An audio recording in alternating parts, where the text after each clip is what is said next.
Hello and welcome to Tales from the Backlog. My name is Steve Boshier, and I am sitting down here tonight. If you're not familiar with this channel, on Monday nights we like to try out lots of different games on this show, Tales from the Backlog. Tonight it's Frontier Scum, which is sort of a Western themed hack of Merkborg, which we've played a number of versions on this show. We've done Vanilla Merkborg a few times. We've done Borkborg. We've done Cyborg. We've done Death in Space, which is Merkborg inspired for sure. Um, Anything else? That might be it. That might be all the I think, Borgs. yeah, Yeah. Well, now we're doing Frontier Scum. Thanks to Mia. Tell us about it. All right, well, this is right off the web page. It says Frontier Scum is a rules light acid Western role playing game. An auto-destructive, violent, and LSD-infused take on spaghetti westerns about wanted villains making their mark on an unreal lost frontier. Probably getting shot before having the chance to shoot. A rough and tumble world of insatiable greed where scum live one slug from the grave, inspired by such things as El Topa, Dead Man, and Bone Tomahawk. I've seen Dead Man. I don't know those other two. I've seen Uh, Bone. I've seen Bone Tomahawk. I've not And seen El Topo, but yeah, it's a bit out there. yeah. Then it's written and designed by Carl Druid, published by Games Omnivores. This. Thanks, Carl Druid. Yes, thanks. All right. Cool. Do we want to do the character introduction, or did you have anything else to tell us first? That's really about it. If you all want to just quickly introduce your characters, maybe give a brief description of them if you want to go that far, or Cool. Yeah. I'll go first since Jason seems to be in a wrestling match. I am playing Theodrone Big Mouth Dungaree, a long-suffering clerk wanted for repeated burglary, which I swear is cap. I did not do that. My horse is Gold Doggy. He enjoys crushing bones. I carry a revolver and a notepad and a poetry book. And well, that's about it. I think. You asked for a description. I think. Well, it says I have silver blue skin, but aside from that, I think I'm a little Weasley guy who's going bald early, and like the kind of guy that nobody shoots at in a western because what's the point? Like that's me, and I'm probably always reading newspapers at you guys. Yeah. Oh, my hat. I think I'm wearing a big bowler hat, like an oversized one. Yeah, the fun thing about this particular game system is like everything like Morkborg is basically rolled on tables. So yeah, your luck is what you get. Yep. I have -3. This might be the best I've rolled on a Merkborg character in a while. -3 grit, and then a 3, a 3, a 2, and a 0. So I've never had mostly positive numbers before. And so no fist fighting for you. Okay. No. All right, who's next? We're going counterclockwise this time. So Sure. Why not for Merkborg Frontier Scum? Hi, I'm Rhodey Cat Wrangler Mosca, and I swear that is actually what the table gave me, not based in the fact that my cat is attempting to Be wrangled. occupy the same physical space as this camera. I am a Dr. Sans diploma, which, it's a skill I picked up selling organs, as one does. And I have a cavalier attitude and a missing nose, which probably, one may have led to the other. Let's not, we can speculate which is which. which came first, the chicken or the egg or the chicken. After being mistaken for other scum, which actually is not terribly uncommon, everybody, once you got your nose blown off, you kind of look like everybody else if they got their nose blown off. But what I learned is to forge signatures. I have sheepskin gloves, a double-barreled shotgun, and my horse is a gray mule who likes to be tucked in at night and whose name is Werewolf Elbow. Because the table said pick a monster and a body part. So there you go. Nice. The tables are incredible. They really are. They really are incredible tables. I got Gold Doggy out of mine. That's cute. Brody, what kind of hat do you have? Oh, of course, my hat. I really feel like I've got sort of a very nondescript, generic cowboy look, except for the giant hole in my face that sometimes I, cover with a leather patch, and sometimes you just gotta let it air out. And so my hat is a, wide-brimmed, leathery, weather-beaten 10-gallon hat. I was thinking, it's more like 7.5. I don't have anything to prove. Like, I'm comfortable with who I am. Fair enough. But it's so old you cannot tell what the original material was. Leather, fabric, wool. It's old, and it's definitely got at least one bullet hole right through the brim in the front. Nice. Well, I'm Jason. I'm playing Lila. I'm a ghoulish undertaker. Nice. I'm an outlaw scum with an appetite for danger and a forked tongue. And you might think that means that I, talk out both sides of my mouth, but really, I just was kind of into some body mod stuff. Mm-hmm. I am definitely wanted, dead for murdering someone's horse.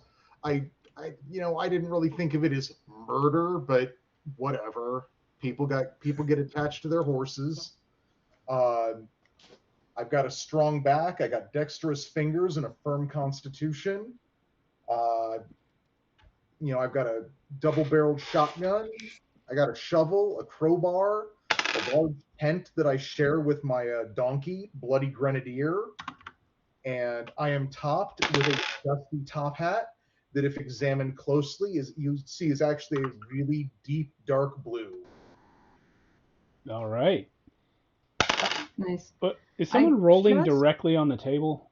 Yeah, sorry, that's me. I just realized I completely screwed up my my stat rolls. I'm quickly redoing them. Here's a question for you guys. Am I the only one who has this headcanon that like Vanilla Merkborg and Cyborg and Frontier Scum all take place on the same apocalyptic planet, but just like different continents? I'm going to go with, for me at least, yes. As when I had an idea for like slipping around between Merkborg and Cyborg in something where like it was like a Merkborg like campaign that at some point like all the characters were going to get knocked out, and I was going to basically hack Graves Left Wanting for Cyborg and have them wake up like that as like a big like weird Matrix illusion thing. Yeah? Well, then stop messing with it. What's he messing with?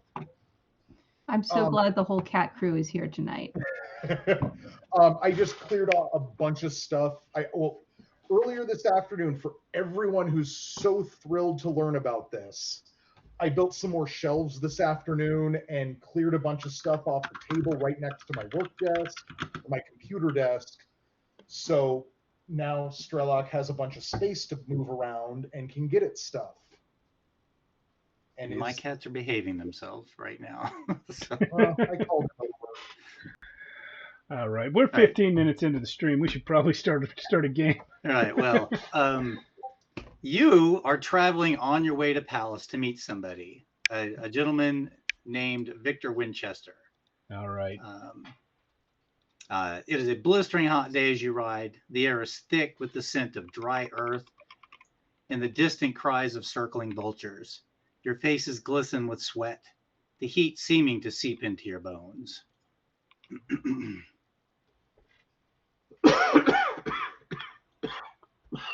Yeah. Just as you reach... Yeah, just like that. Yeah. Okay. Yeah. Okay, I got a note. Pause for role play. Yeah. Sorry, excuse me. Just as you reach the top of the hill, your horses, your rides, draw suddenly to a stop. A small pack of coyote darts across the path ahead. They move swiftly and gracefully on their way, but one stops, its keen eyes fixated on the bend in the road below you. With a haunting howl, it looks to you and then dashes off, departing into the distance. Question about the word "you." Is it just me going to meet Victor, or are these two with me already? You're all three traveling together. Okay, great. Yeah. What was it looking at? I think it must be looking at you. No, it wasn't looking at me. It was looking at some curve in the road. Unless this is the curve in the road. Well, Marshall. maybe you should go first. I think that's a great idea, Lila. Yeah, I bet. I cock my hat forward a little bit and lead bloody grenadier forward. Pull my hat down. I twist my hat 90 degrees sideways. As you make your way down towards the road, a cloud of dust rises beyond the bend. The sound of hooves pounding against the dry ground grows louder, and the distant shape of a large coach becomes visible through the haze. The driver flicks the reins to hurry the horses along the long flat ahead. His shotgun man is leaning back with his hat covering his eyes. Suddenly, the driver clutches his chest, a look of pain etched on his face. The gunman casually lifts his hat, looks, and sees the driver begin to tumble from the coach. The gunman grasps at him and tries to hold the larger man in place. They both fall from the coach. The horses, spurred on, continue galloping forward, gaining more speed as their powerful hooves churn up the dust-laden trail. They're coming in your direction. Yeah. Get out of the way! Get out of the way! I'm gonna get out of the way. Yeah. I will also get out of the way. I'm on a mule. I'm not catching that thing. Yeah, I'm on foot walking my donkey.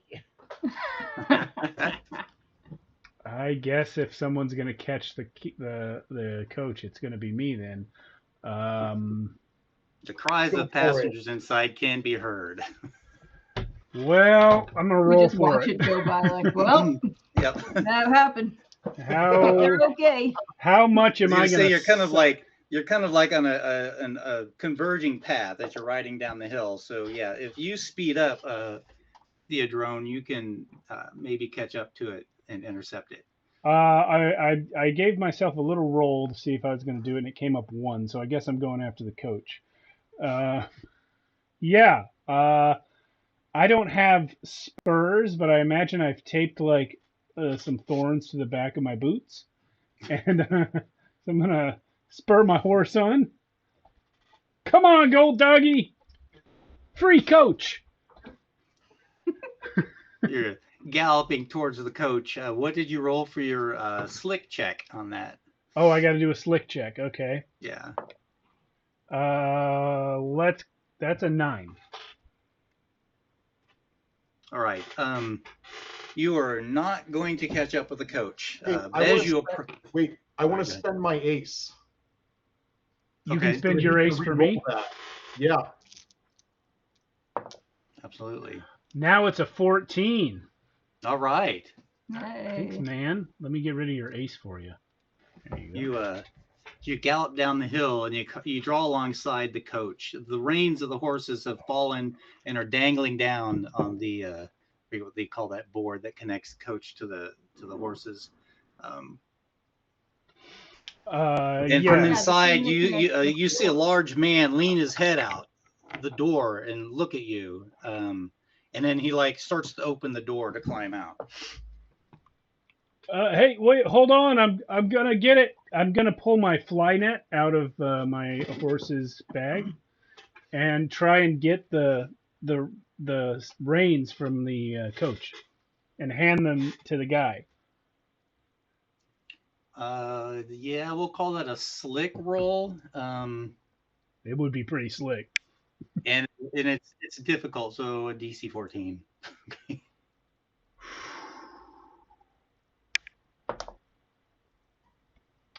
15. Right. You're Yeah. able to like lift and catch the reins. This guy swings out from the coach. Slowly, he kind of makes his way up onto the seat.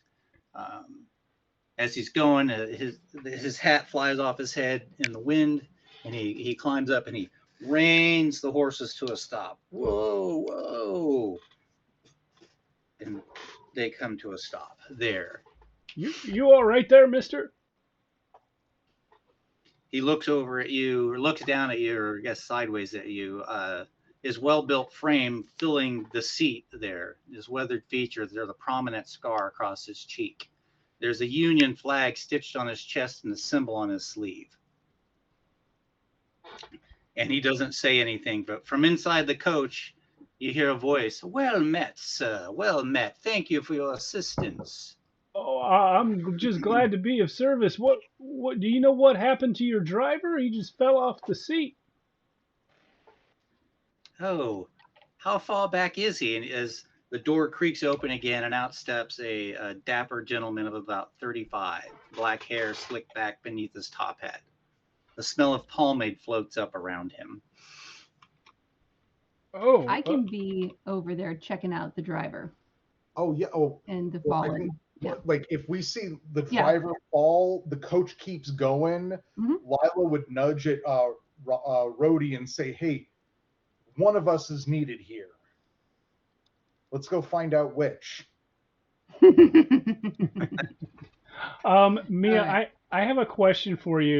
Given the Old West setting, I interpreted Union to mean like Civil War Union, but I see that there is an outlaw Union in this setting. Which Union badge does he have? It's the Union flag, I should say. Okay. The Okay. Confederates. Yeah. Copy that. Okay. And we'll switch Jason, or excuse me, Lila and Rhodey as you kind of Mosey. mosey on your mules mosey. over to the bodies. As you get closer, you see the shotgun man. He's lying there and he's on his side, but he's breathing hard, and like the dust from the ground is like puffing out from beneath his nose, or his face is like flat against the ground like this. And the driver. The driver is about another 20 feet behind him on the road, is not moving at all. I'll take the guy face down and I'll approach him and I'll go give poke him at a the little. driver a bit. He's a wounded man, so I gently kick him to turn him over. Using your boot to lift and turn him. Uh-huh. As you bring your boot under him to roll him, he lets out a loud grunt as he flops over on his back, and you kind of hear the sickening crunch of his ribs as they are broken and just kind of like crush a little bit further inside him as you move his body. That don't look good. That don't look good, friend. Can I do? What would this be? Would this be a wit check to do a medicine check on this guy? See if there's anything I can. I mean, there's not really anything you can do for broken ribs except, tape the guy up and wait for them to heal. Yeah. Do I need to do a medicine check for anything else, or is it just obvious what's going on here? Yeah, go ahead and roll a wits check, just at a 10, basically. At a this 10? is kind of a common thing. You've seen people fall off horses before. Yeah. And how you should treat him moving forward. That is a 10. All right. And plus, I assume I add my wit. I assume this is wit, not slick. Yes, wits. Okay, so yeah, so I'm actually +1 to wit, so it's 11. Right. So, to like take it relatively easy with him, to lift him up and move him. One of his eyes kind of creaks open and looks up at you, and he's like, "Oh, what happened?" You fell off a moving carriage, my friend. Oh, Your ribs are all busted up. what happened to Jasper? He fell. I tried to grab him. Yeah, I look over to Lila. Yeah, Lila's been like got his shovel out, and he's kind of poking at Jasper. I assume that's Jasper, and pokes at him a little bit. Does he respond? You're familiar with dead bodies. Yeah. He's definitely dead. In fact, as you kind of like examine him a little further, once he fell off the coach, he kind of smashed his skull, so his skull's got a nice big dent in it. Oh, okay. Yeah, no, he's. I holler back. No, he's definitely dead. As I get my shovel under him to kind of leverage him over, so I can rifle through his pockets a bit. And I slide myself between Lila and this guy on the ground, so he can't see what Lila's doing. I'm like, real sorry, friend. Looks like Jasper was his time to go. And you find in his pockets 5 silver in a small pouch, and a packet, like a little satchel of tobacco with some like rolling papers in another pocket.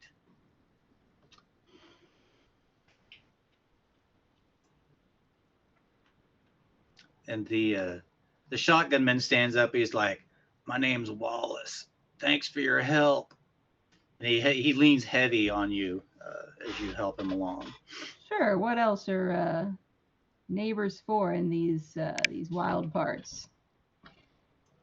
You don't get many people doing favors around these parts, really. I will be guiding Wallace in the direction of towards the carriage where Theodrone is. Yeah, did I catch the name of the guy that came out? We jump back to him. He's like, "Well met, sir. Well met, sir." He reaches to shake your hand. He's like, "My name's Ezra Blackwell." Theo Dungery. His hands are smooth and not calloused at all. He has a well-trimmed goatee framing a sharp jawline. His skin seems tightly stretched over his skull. His shirt is a crisp white beneath his black suit and red waistcoat. Are you the owner of this carriage there, Mr. Blackwell? Oh, no, we're just passengers. And he like turns, he's like, one moment, sir. From inside, he says, "Miss Jameson, please allow me." And he reaches up to assist this woman climb down out of the carriage as well. I'll take my hat off. A soft-featured young woman of 20 with captivating brown eyes and long brown hair tied back in a tight bun. The skirt of her dress is billowy and swishes around her ankles as she walks. Her matching blue hat has a wide brim and a cluster of blue feathers, and she clings very tightly to a bound leather journal. "Why, thank you, Mr. Blackwell." My goodness. Man? "Oh, sir, it's nice to meet you, sir." And she like reaches her hand out like that, like in a very ladylike manner. I will take it in a cross-gender handshake of the Old West. The large man that was sitting in the coach steps down and he like moves over and kind of like shoulders up against you and is trying to intimidate you a little. It's working. With his fearsome big presence.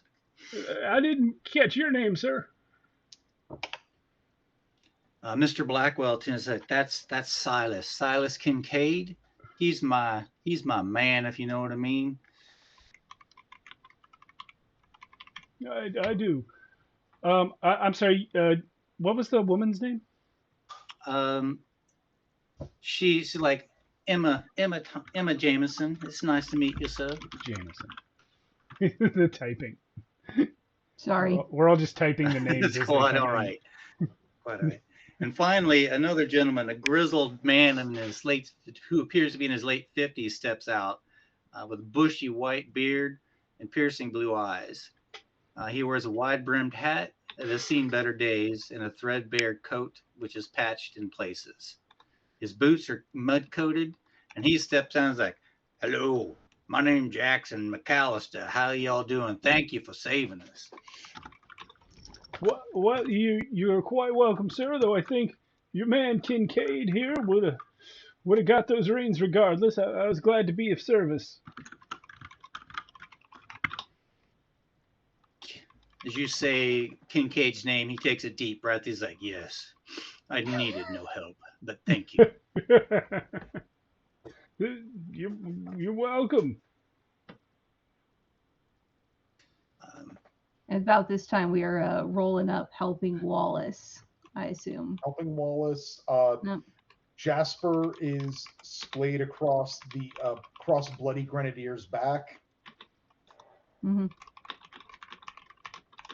Well, folks, sorry to tell you this. It looks like your driver here is no more. Good. It's passed on to his great reward. Do you know what the cause was? Was he shot? I pick up his head and point to the giant crack in his skull. Well, that no doubt happened after he fell. Why did he fall? Well, based on my many years of experience watching people fall off of wagons, I'd say either he was drunk or something happened internally. I believe I saw the man clutch his chest. Maybe he had a heart attack. Did you check for bullet wounds, though? No bullet wounds. No bullet No wounds, visible wounds, Theodrome. Well, it's a darn shame for a man to just drop dead, no cause. But I suppose it wouldn't be less of a shame if there was a cause. I take off my hat and hold it to my chest respectfully. Mine's already off from when the lady got out the carriage. Mm. I'll put it back. And Ezra Blackwell turns to you, is like, "Again, thank you so much. Are you all heading into Palace? This is the coach to Palace. Maybe you can ride along with us as we finish our last hours to our destination." Yes, I'm heading to Palace. These two companions of mine are going along. That we are. Yep. I guess it's guess we got I'm gonna look up at the sky. Do I know enough to know like how far we are from Palace and how like about what time of day it is if we're gonna make it today?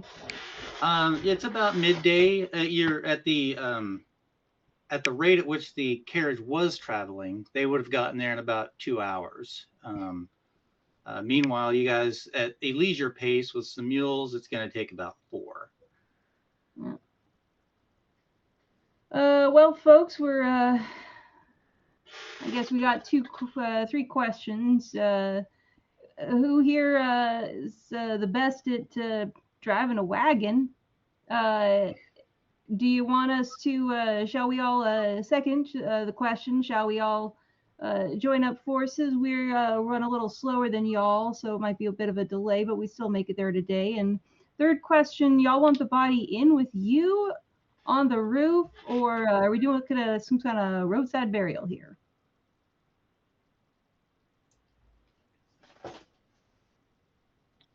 And I'll look at the fanciest dressed person. That would be Yeah, Ezra. that'd be Ezra. Ezra, right? Ezra. It's like, well, I mean, he looks over at Emil's like, if we're going to ride together, it's going to take a little bit longer to get there than we had hoped, but better safe than sorry. Maybe you should just tie the dead body to one of your mules and lash it to the back of the coach.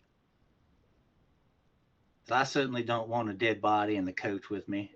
Well, that makes sense to me. And he might bleed out on my luggage if we put him on top. He's on Lila's mule right now, isn't he? Yeah, No. he's on Bloody Grenadier. Bloody Grenadier. So maybe Lila gets to ride in the coach. Well, somebody, this gentleman here, and I give Wallace a little bounce that I assume makes him go, oh, and his jolts his ribs. This fella here did his best to, was a wounded hero here, tried to save your driver back there. He's in no fit condition to be riding up front. I suggest he ride in with y'all folk as well. Means two of us, and I look to Theodrone and Lila, are up top. Unless any of y'all, and I look to the passengers, know how to drive this thing. Well, I believe I will stay on my horse. Gold Dog, he doesn't take kindly to other folk, and well, if he gets lonely without me atop him. That is true. What do we use to pilot a carriage? I just saw this. This was in. I think it would just be slick. I do have a +3 to slick, so Maybe. if Is it slick or is Could be it grit. Yeah, I was looking at it earlier and my brain steering just a went, what? wagon Here. is grit? Get Grit. is. Okay. oh, so I it have is a grit. -3 to grit, so that's I have So a +1 to I think grit. Theodore might be the best person to drive that carriage. no, It would be. I really think that perhaps Mr. Kincaid or Mr. McAllister can drive the carriage. I've really got to stay with Gold Doggy. Well, since I'm stuck walking next to Bloody Grenadier, I might as well, give my assistance in driving this carriage for people. It's probably not going to be that difficult getting wherever we're going. Hmm? I mean, what's the worst that could happen? Mr. Wallace, if you're going to be riding inside the carriage, perhaps you'd lend the shotgun to one of us out here, in case it's needed. What's it? As I, I'm saying this, I'll pull my double-barreled shot, my full-bore double-barreled shotgun, off its mooring on my donkey. Well, never mind. I will also pull out my double-barreled shotgun where it's on my back. We both got a double. I'm just tucking my fishing net away, or my fly net. All right. Well, Mr. well- Blackwell, this all sounds like a very fine plan. Well, let's get moving so we can get there before too much longer. Perhaps we'll find someone in town who can say some words over the deceased. It is proper. Or at least, someone who can pay to have him buried. Mm-hmm. Well, Someone who look at the side of the carriage. Is this a, like, how do I put this, franchised carriage, a la Wells Fargo, or is this a independent looking out operation here? It's a pretty nice looking carriage for the area. As you take a closer look at it and stuff, and there's like a little metal emblem on the back that says Blackwell. Oh. what are you all heading into town for, if you don't mind me asking? Emma, it's like, well, my sister lives there in town, and I'm going to see my sister. Ah, The grizzled old man with the white beard, Jackson McAllister, he's like, my partner's there in town. We, you know how it is out here. We'll be seeking some fortune and gold. I hope he's found something while I've been absent. Had to go back east to visit with my mama. She's still alive all these years later. wow. So some women just like to hold on. I just wish my mama would die, because then I can get her money. Well, if you keep on going to see her like you're doing and being a faithful son, I'm sure you'll be remembered. Emma. If there's one good thing we can take away from this, it's that death can strike anyone at any time. And I pat the corpse on his back. Or butt, Emma whatever it's James facing. is like, oh my goodness, that's just the most awful thing to say, Mr. McAllister. Why would you say that about your mama? Don't you love her so? Of course I do. Ezra Blackwell breaks in. It's like, well, let's get moving. I do have business to attend to in town, so the longer we lollygag here, the later we're going to be. My bad. Suits. Gentleman, lady, is it Lila will be hopping on up to run shotgun. I'm happy to... Lila's already hopped on up. Yep. Lila's gonna wrap his gun butt on the Bench? floor of the carriage top. It's a bench. I'm happy to... Mount up, everyone. All right. Well, I am. If none of the other passengers are making moves towards climbing up, I will lash werewolf elbow to the back of the carriage next to. I'm glad you like that one. Next to the back of the carriage, next to Bloody Grenadier, and climb up myself. Oh, so many names. I'm going to have a hard time. All right. So whoever is going to rein the horses into motion, I would like just 2 grit checks, both at like, is that 10? I want to say it could be harder. Yeah, it's pretty standard fare to get to where you're going. First one, 10. Second one, 6. All right. Most of the ride there is uneventful. You kind of have some conversations. If you're riding alongside Theodrone, you can like talk through the carriage doors to the passengers a bit more, gather a little more information about Palace. But at one point, Lila, you struggle a little bit with there's a hard turn where there's a bunch of rocks that have fallen across the road, and it jolts the carriage pretty violently a couple times. Ezra Blackwell's like, what's going on out there? Don't you know what you're doing? He shouts. I don't know. Do you know what I'm doing? Theodrone, how are the mules doing? How are the mules doing? The mules are muling along just fine. Let's just keep moving. Everything's hunky-dory out here. Oh, sorry, go ahead. No, you go ahead. Sorry. There was something I did want to do while we're on our way in. Do the passengers have line of sight to us up in the front box, the driver's box? They do not. No, just out through the side doors. Yeah.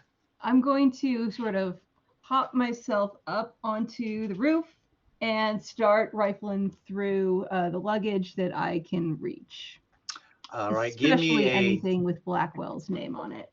Right, give me a slick check, please. At we'll just call it 12. Okay. It's to avoid D20, making too much. Yeah. Oh, sorry. To avoid any like making too much noise as you're doing that. Right. Nice. All right, that's going to be out of a 14. That's going to be an 11. Okay. As you try and scooch up there, you do make a little bit of noise on the roof, and like Silas leans his head out, but he leans out the wrong side of the carriage. Uh-huh. It's like, and then he pulls his head back in. Does not see you doing what you are doing. All right. Yeah, I mean, if the luggage moved around at all, I'm just gonna kind of call over my shoulder, hey, get that stuff tied down better, you know? Yeah, sure thing, boss. Yeah. And I kick you in the back of the shoulder so you don't get too high above your station. Can I? No. I'm trying to give you. Oh no! I know. That's in character. Rifle through their stuff more. Yeah. There's a large like steamer trunk with a lock on it that has the initials EB etched on the top of the case.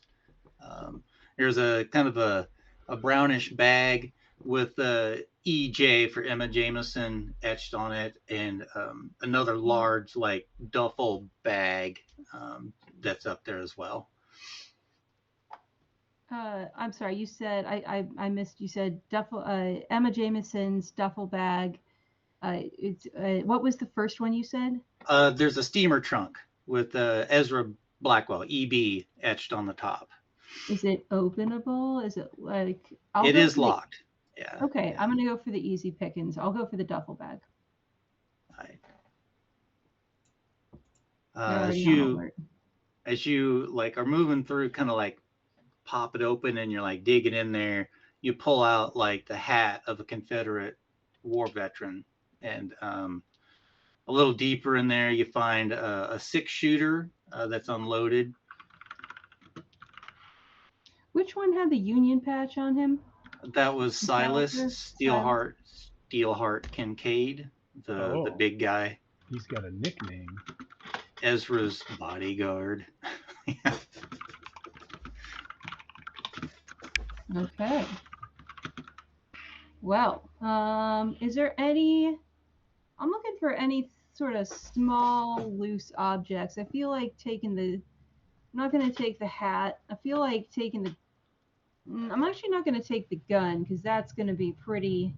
Yeah, people get real personal about their guns here, and we are extremely well known to these folks at this point. I'm looking for any sort of like small loose items that wouldn't be obvious, like a shaving kit, or obviously any cash. Absolutely. There's a shaving kit that's in there, and you find a small black pouch that's tied off at the top. Oop. I open it.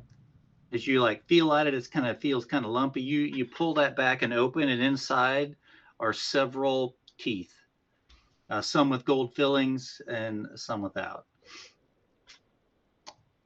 I quietly go ahead and I will pick out the ones with gold fillings, tuck them into a pocket. Like, I mean, honestly, this is far from the worst thing I've ever seen, but it was like, and so I'll just tuck the gold fillings into my pocket and pick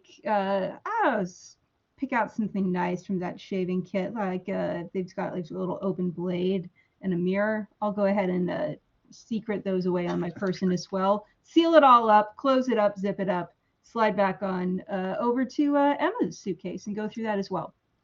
All right. The teeth are worth like 2 silver each. Rad. The shaving kit, whatever the listed price is on the board, it's probably like a single silver maybe.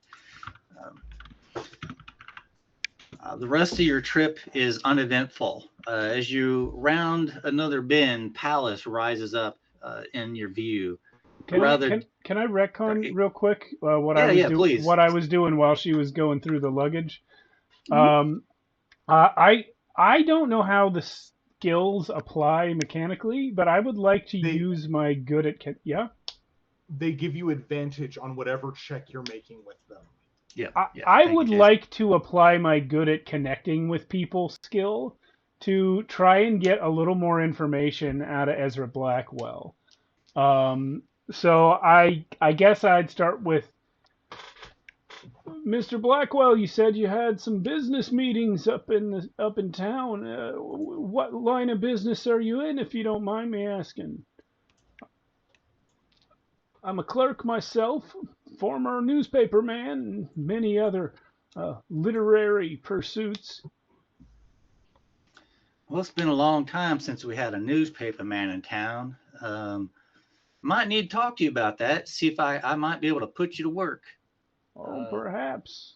It hasn't been my profession some 10 odd years, but we can talk. Well, my business ventures, I own a saloon there in town called the Wretched Whiskey Barrel. Oh. And along with some other businesses that, that I'm going to keep to myself for now. You know how it is. Oh, I sure do, sir. I sure do. So you must also have business ventures in other locations if you're just coming to town temporarily, from what I take it.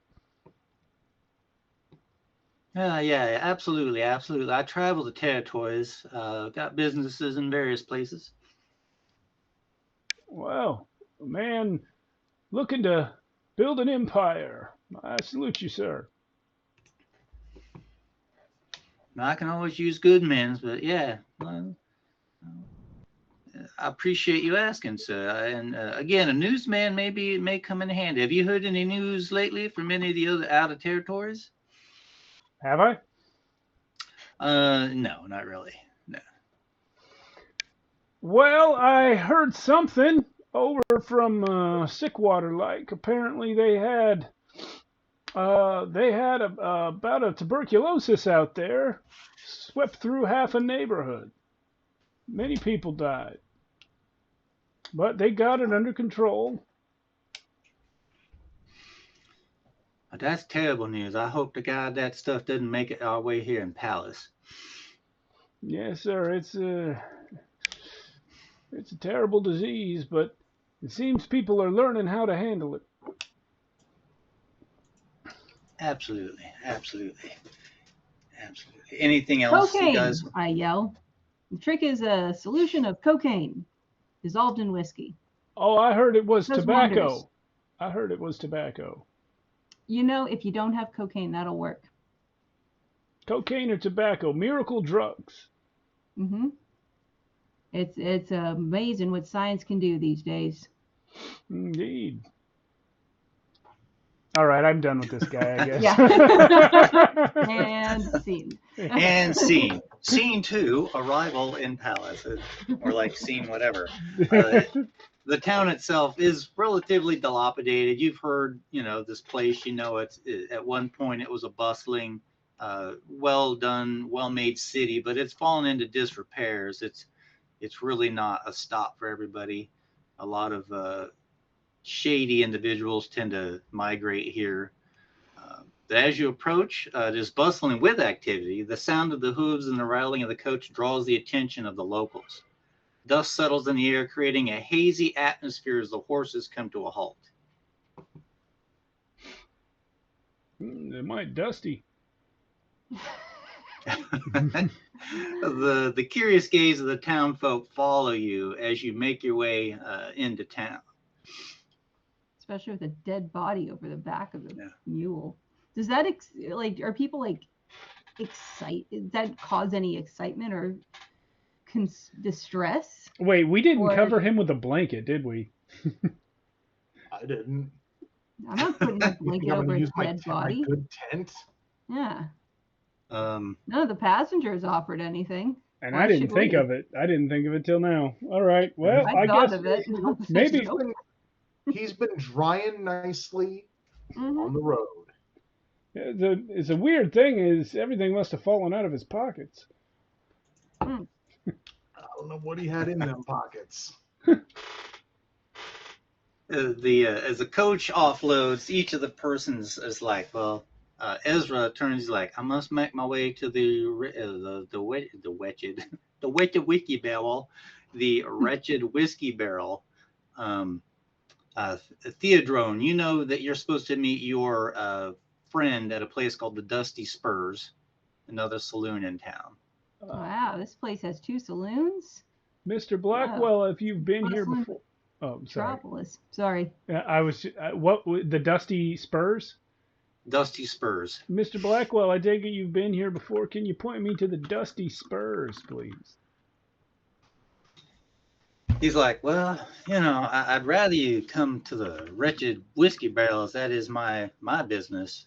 But if you've got business at the Dusty Spurs, it's just down the street and around the corner, sir. You can't miss it. Well, I'll be sure to come stop by your place just as soon as I'm finished with my own business. It was a pleasure to meet you, sir. Well, thank you. A pleasure to meet you all as well. What should we do with the body? So I'm kind of been planning to try and take it to whatever depot this carriage is going to. You are at the depot now. Yeah, hey. Since you mentioned it out loud, I'm sorry. Ezra says that the mortuary service is also at the edge of town, at the other end of the town. Oh, I mean, wait, are we Did really this getting man stuck with the live body? here? What was that, Did they Jason? all just split and leave us with the body? Did this guy? I mean, do we know if? I'm gonna ask Ezra. I guess. Like, was this guy was he from this town? Jasper. He's just Thank you. Jasper's just one of my men. Again, I apologize. I'm kind of spacing. The depot that you're at, a man comes out to assist. He's like, "Oh my God, what happened to the Jasper there?" Well, we think he must have had some kind of heart condition. Yeah, it seemed like he had some sort of spell and took a tumble. Here, your guy, your friend Wallace is in here. He was there. He saw the whole thing. Sadly, it turned out to be fatal. He fell off the carriage. Three of us were just happened to be passing on the road. We saw it happen. He brained himself on a rock. Oh, that's high. That is highly unfortunate. But yeah, thank you for bringing him in. I'll take care of him from here. Oh, well, I'm sorry for your loss, sir. He seemed like a decent fellow for the half second that I knew him. And he's like, he turns. There's a little boy. He's like going, "What's going on over there? What's going on over there?" The boy. He yells at the boy, "Go get Ambrose from the mortuary. Tell him we got a new one." Well, I got to know Ambrose's backstory. I immediately nudge Lila, like, "Hey, mortuary." Yeah, well, they're taking the body. We don't need. Yeah, we can bring the body over to the mortuary. Lickety split. He's I on thought, like, these are like your people, like, Yeah. like somebody to. We've got him. This town's got 2 saloons and a mortuary. Yeah, Wow. let's do it. And a depot. And a depot. Fancy, Which also fancy. serves as the mail Mm-hmm. coach. All right, so where is everybody going? We've got the Dusty Spur, the mortuary. I There's a think general store. There's a whole, yeah. I'll be nervous if I have to go alone, but I don't think Theodrone has any interest in going to the mortuary. This is not his dead body. This is their dead body. Yeah, apparently. I'm headed to meet Victor. Yeah, and the carriage depot guys are willing to take the body off your hands and deal with it. Go. I mean, what do you think, Rhodey?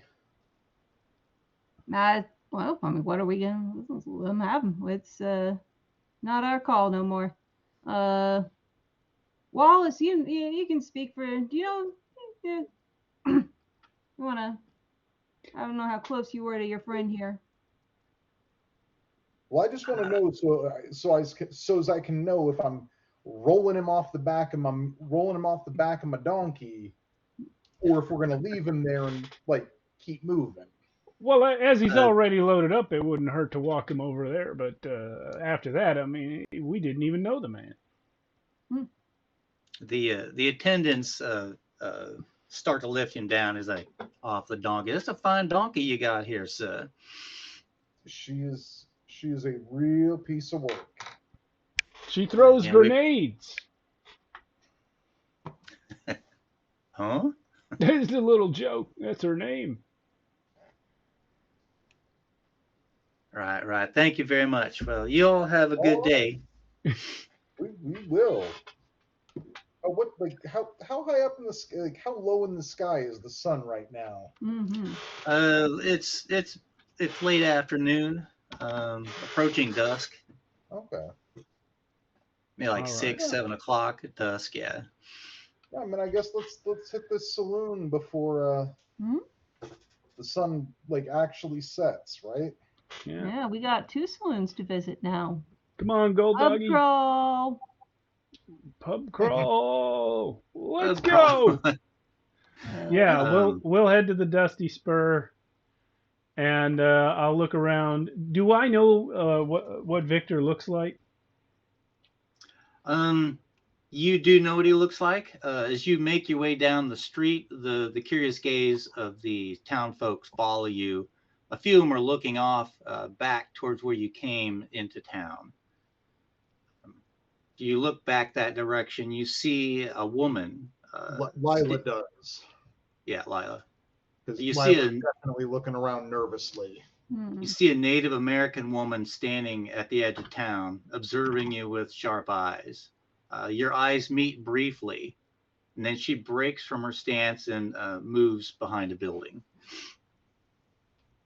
Brenda yours? She was looking at us. She's looking at you. At Lila in particular? Or all three Well, of us? yeah. Or Since can we Lila not was tell? like actively looking around, she locked eyes with him briefly. Yes. Mm. You walk down the street to the Dusty Spurs. The hitching post outside has 2 horses and a single mule tied there. Your boots clunk loudly on the boardwalk as you approach the doors. As you push the doors open, they creak on their hinges, and a gust of warm, smoky air welcomes you. The room is well lit from sunlight coming through the few windows. The scent of whiskey, tobacco, and sawdust fills the air, mingling with the lively chatter and laughter that permeates the place, along with the rhythmic melodies of a piano and violin. Is there a gun check? No, not at all. I'm going to look around and see if I see Victor. As you scan the room, you see, of course, seated at the piano, a man wearing a brown bowler hat with his hands dancing skillfully across the keys, and a fiery red-headed woman sawing at a violin. But that guy isn't Victor Winchester? It's not Victor Winchester. You don't see him currently. Does it look like there are rooms in this place? Like where he might be upstairs or in the back? There is a staircase that leads up to yes, some rooms upstairs. Sorry. And did you say there's a bartender? Yeah, there's a well-worn wooden bar that stretches across the side of the room opposite the musicians. Okay. It is scarred by numerous mugs and shot glasses, and behind is a grizzled beard man wiping glasses with his stained apron. I'm going to go talk to that guy. Hello, my good man. A fine place you have. He looks up. It's like, oh, hi, sir. How are you today? Well, tell the truth, we are a little perturbed. We was on the road and then a stranger died right in front of us. Oh, goodness. Yeah, this is a terrible thing, but we brought his body to town and escorted the carriage he'd been driving. What a coincidence. Hundreds of miles of trail. He happens to die right when he's passing us. It's quite a thing. The bartender smiles a mischievous grin and goes, one of Blackwell's men? Ha, that serves that man right. Oh, you know Mr. Blackwell. Yeah, I know Mr. Blackwell. He's trying to buy me out. Oh, well, because he owns the other saloon. I was speaking with him on the road. Yes. I see. Business rivals. This is your place then. Yeah, and he's like, well, I can get you something if you want, but you can call me old Sam. My name's Samuel Jenkins. Pleased to meet you, Sam. My name's Theo Dungaree. Folks call me Big Mouth on account of I never shut up. It's true. That is true. And Lila clinks a couple silver on the counter. We are not only perturbed, we're parched. Ah, indeed, sir. Can I get a shot of whiskey? It's like, absolutely. You know. Yeah, I'll drop a silver down as well. Pours you some shots of whiskeys, clunks Same. them down on the counter. As he's serving those up, a woman wearing attire that is testament to her refined taste and attachment to detail. Her crimson dress is tailored to accentuate her curves, creating an alluring silhouette. Sumptuous velvet catches the light and shimmers with every movement. Delicate lace adorns the neckline. She steps up and is like, "Oh, hi." And she's got a fan and she's fanning herself. "Did I hear you say you came in on the coach?" Well, not technically. We came in with the coach. Coincidentally, we passed them on the road and Well, traveled together. Speak for yourself. Well, that's true. Cody and I Technically, came in on the coach. technically, my friends did take up seat on the coach. Yes. Oh, then you met Mr. Blackwell then? Ah, yes, businessman. Yeah. Well, what's your opinion of him after meeting him? Uh, I wouldn't want to open my mouth about a man I barely know. He seemed Well, I to guess that only seems appropriate. he seemed to What find about you fine two? enough fellow. Sorry.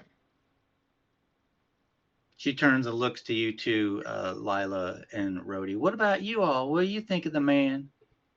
He is kind of handsome, I think, but I mean, if you're into that kind of thing, get your freak on, girl. ah, I just shrug and I say, well, yeah, I mean, he seemed rich.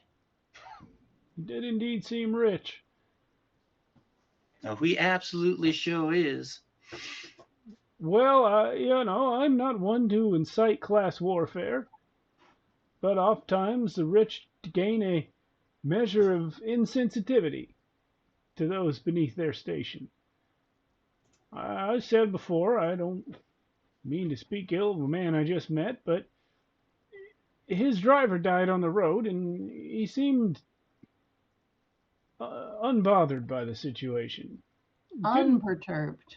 Unperturbed. He did not even handle the arrangements with the body.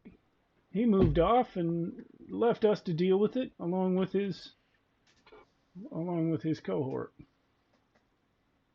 That would be Ezra, all right. Definitely one to delegate authority, responsibility, if you know what I'm saying. Yes. Hmm. He may have What's simply your- been preoccupied. Why are you asking us about him? Seems like you know him better than we do. We just shared a brief carriage ride into town with him. Yeah, he sometimes comes in here trying to win me over, but I don't appreciate his advances. I'm a respectable woman. I'm not like those girls down at the Wretched sorry whiskey. about that. At the I'm not like those girls down at the Siren's Den. And yet you're This town have 3 saloons? Wow. It I sounds don't more believe- like it's got I two don't saloons believe and a this. whorehouse. Yeah, I don't believe the Siren's Den is a saloon. No, I could tell by the Oh, name. sorry. 2 saloons and a saloon. You know, Cat House down the street. We do not know it, but we will be sure to investigate it at a future time. I love cats. Rhodey, She kind of looks What? sideways at you, like, and she kind of rolls her eyes and then like moves away toward another patron in the bar. ma'am, you So- didn't share your name with us. Oh, I'm sorry. You can call me Scarlet. Scarlet. Scarlet Malone. Scarlet, it was a pleasure to meet you, and I would say this to you by way of advice from a big mouth fella.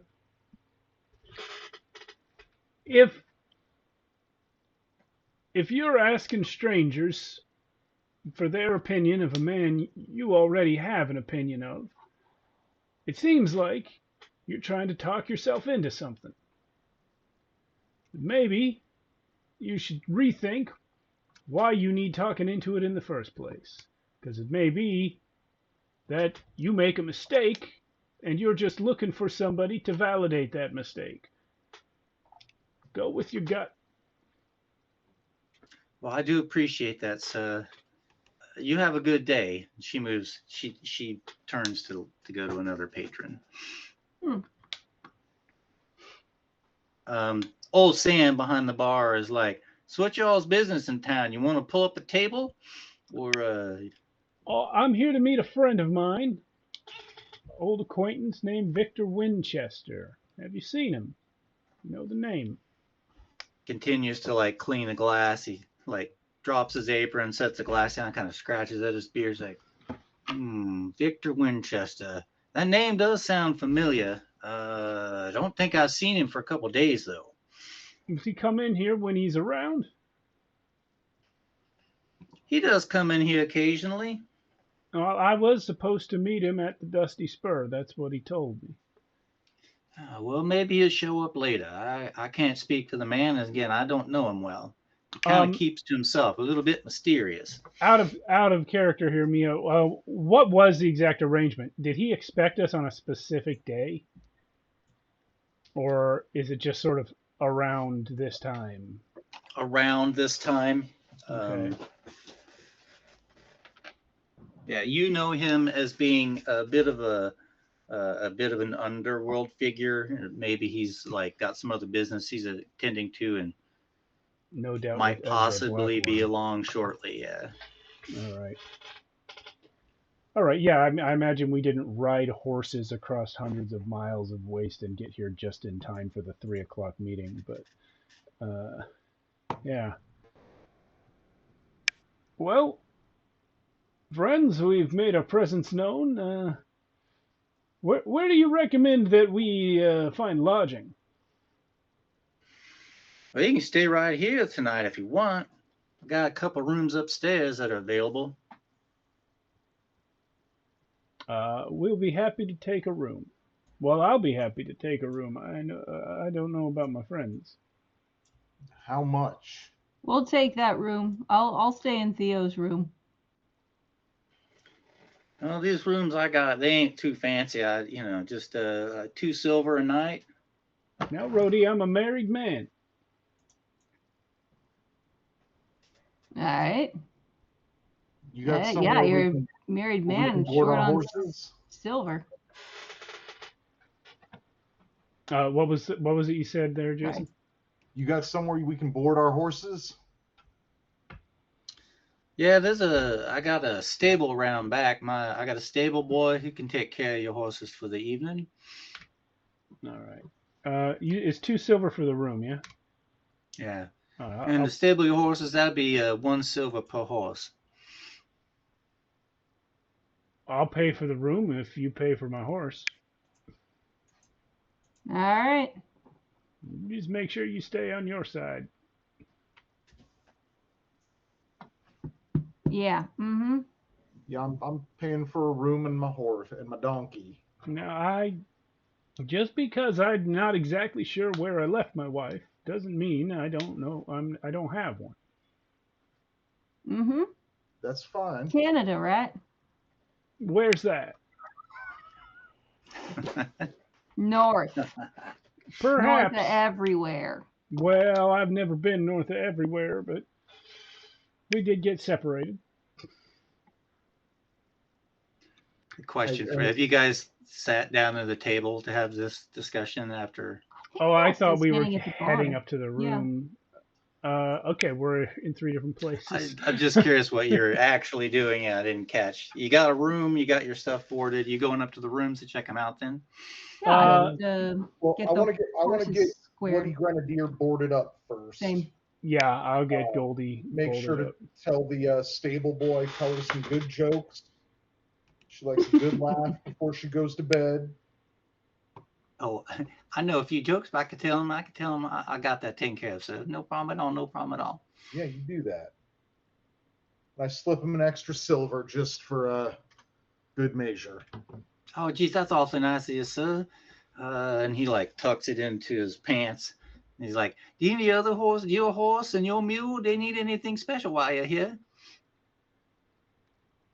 Well, Gold Doggy, he does have a penchant for, well, crushing bones. Maybe if you're having yourself a chicken or something, when you're finished with it, just toss it in with him.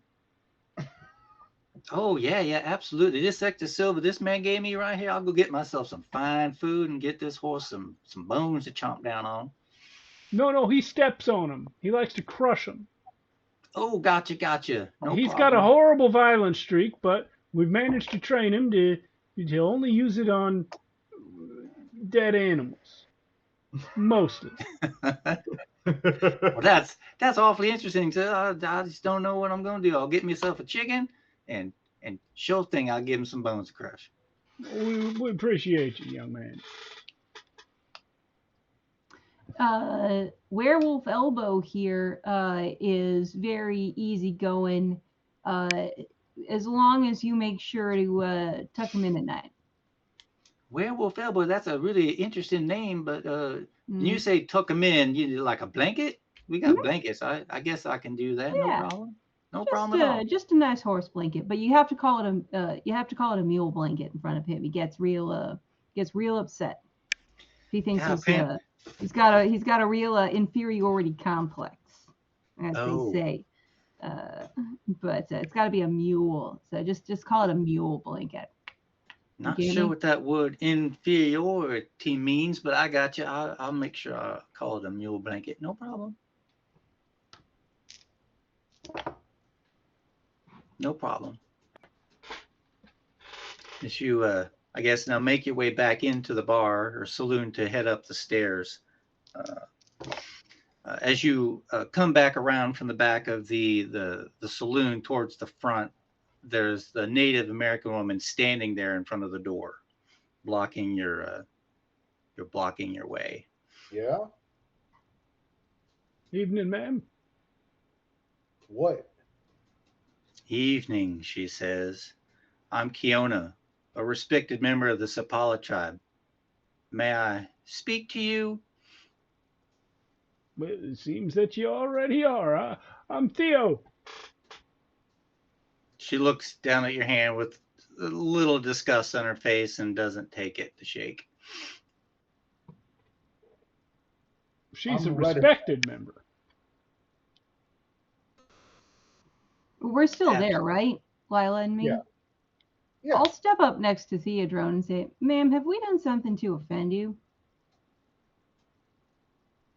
No, just this town does not treat me and my people well. They've come to respect me because of my ability to heal and help others. Well, that's a fine story there. It's what you call one of them parables. You gotta give respect, and then you get respect. I like it. Ma'am, is there something you need from us? I was told by my elder to pass these words on to you. They are led by the coyote's howl. They remove the rock, freedom restored, and a new dawn, and a future unseen. I don't know what these words mean, but I was tasked to bring them to you. Pardon, Marshall, can you give me that one more time, kind of slow? Led by the coyote's howl, they remove the rock.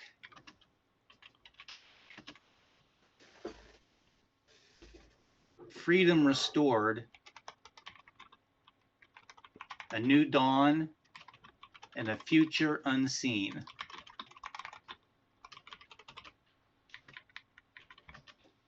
I'll tell you what, we saw a coyote earlier today. Hang on. That's the lead as in L-E, like lead somewhere, or lead like the metal? Rhodey, it's okay. I'm a clerk. I got it written down already.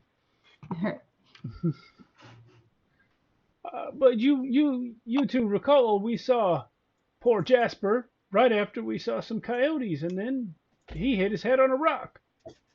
Perhaps his freedom from the mortal coil has been restored, and he sees a new dawn in heaven. He ain't never gonna see a new dawn. No, the dawn, He's dead. the dawn that those who have passed on see in the hereafter. I got this whole book on spiritualism. All I see in the hereafter is oblivion. And a lot of dirt and worms. Well, we got that here. Yeah. That we do. Well, if you find yourselves traveling west in the coming days, know that I will be there with you. And she turns to leave. Is that all you had to say to us, ma'am? She looks back over her shoulders. That's all I have for you. I will see you if you travel west. Well, what's west of here? Not much. Ocean. Eventually. The Sorry, what ski was her name knives. There's a Allegedly. All Hallows What was her name Canyon. again? All Hollows Canyon and the ski knives. Some rock formations off in the distance. Sorry, what was her name again? Kiona, Kiona, Kiona. And what was her people? The Sapala tribe, Sipala, Sapala. All right. Well, with that ominous warning, do we want to take our break? Or do we want to get through something else first? I'm good either way. That was really a question for Mia. If you want to step into the bar real quick, I'll just do one real quick thing. Sure. Yeah. In we go. That's where we were headed. All right. As you move back into the saloon, there's a man standing at a bar. Gosh dang it. What did I do with his description? One second. We're back at the bar where we're staying, right? The Dusty Spurs? That's the bar we're going to. Are we at Wretched Whiskey Barrel? No, Okay. we're at Dusty's first. There's a man standing at the bar who sees you come in. He's like, "You there?" He's got slicked back hair and a flashy attire. Come on over here. Come on over. Mr. Ezra wanted me to pass something along to you guys.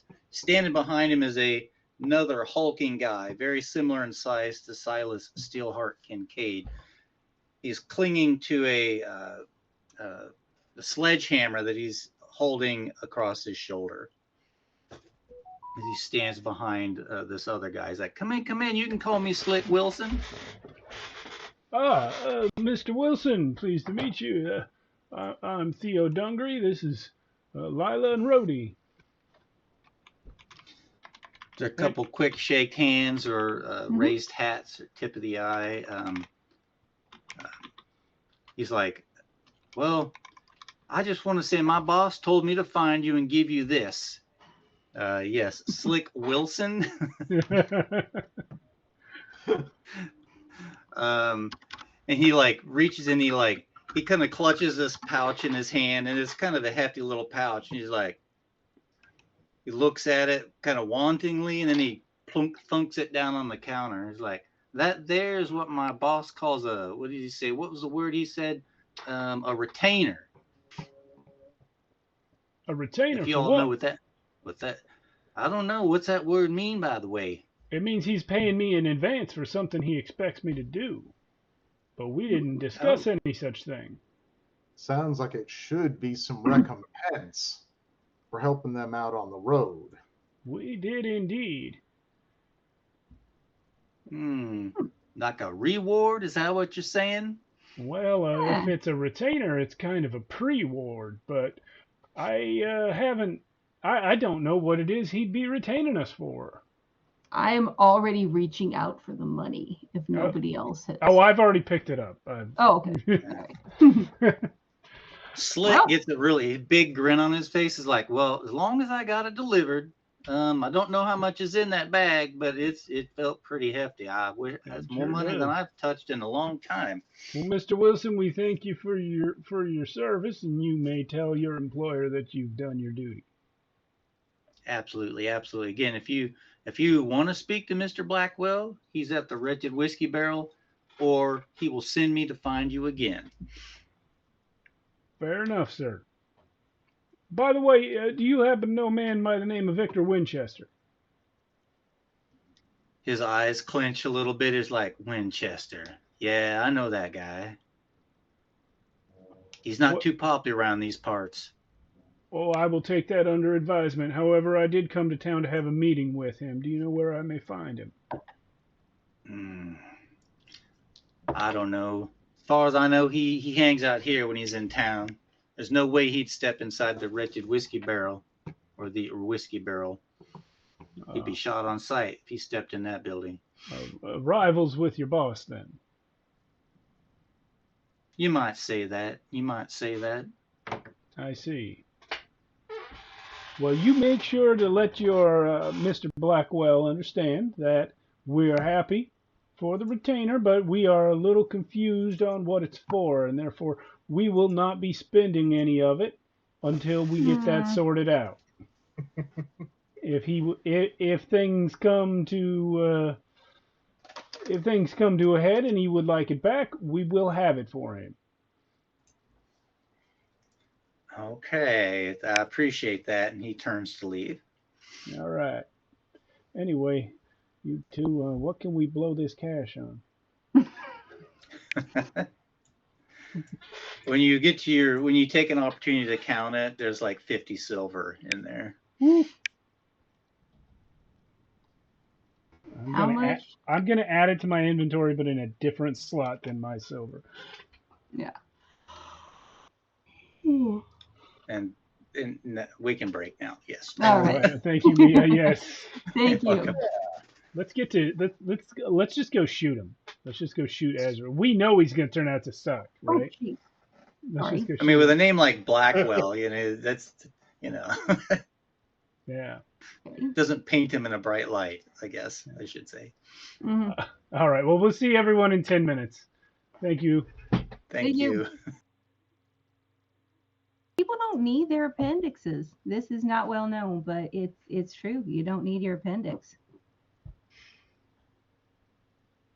Okay. Yes. I'm just saying. Yeah. For no reason at all.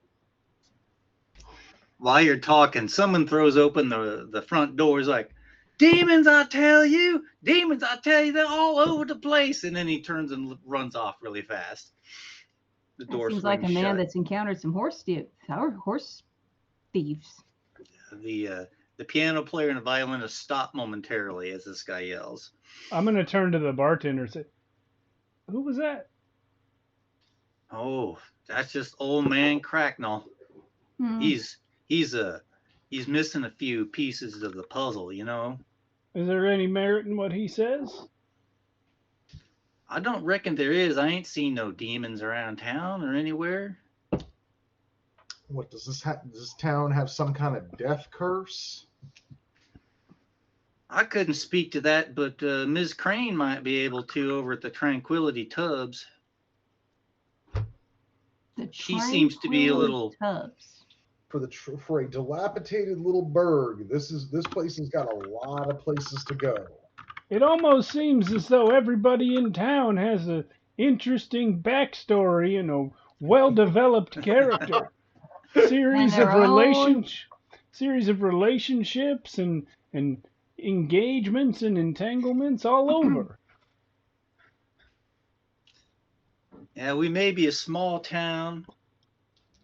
A lot of the outlying folks that come into town, but there's been some problems lately. A few of the farmers out in the fields, the houses been burned down, people going missing. There's something going on out there, but I wouldn't put it on no demons. I suspect it's that Poe Embers.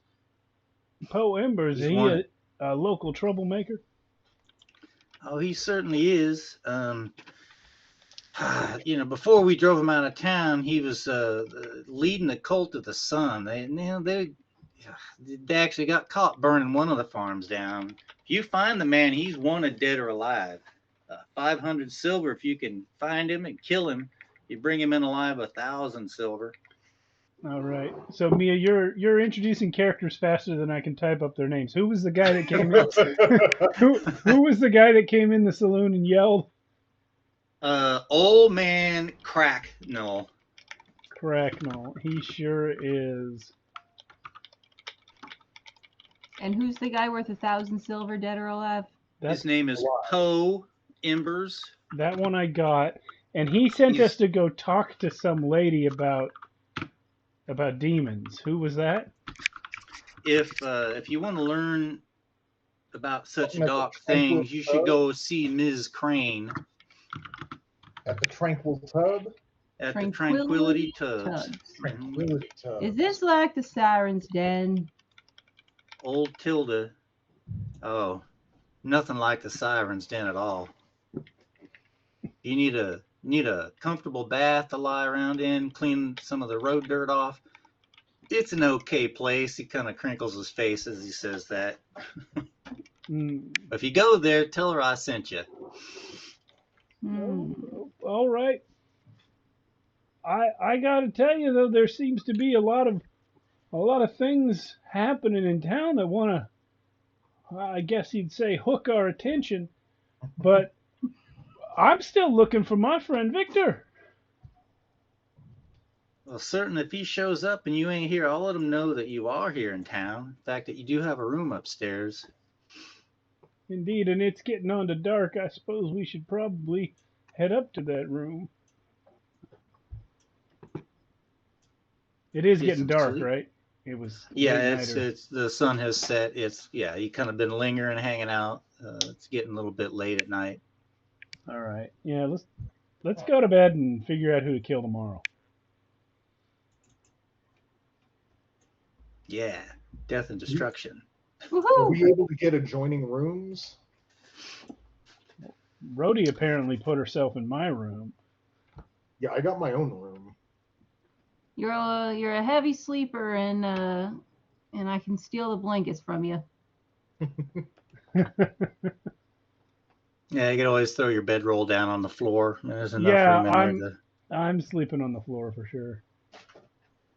Much better than sleeping on the dirt, rocks under your blanket. Well, I assumed that there would be a bed or a cot or something that I'd let Rhodey have, just on the off chance that Rhodey's a female. So you are sleeping through the night, but Trying to. the night carries on, and then suddenly there are shouts outside, commotion in the street. Through the window, you see the flickering flames of a burning building nearby. Rhodey, there's a building on fire. What?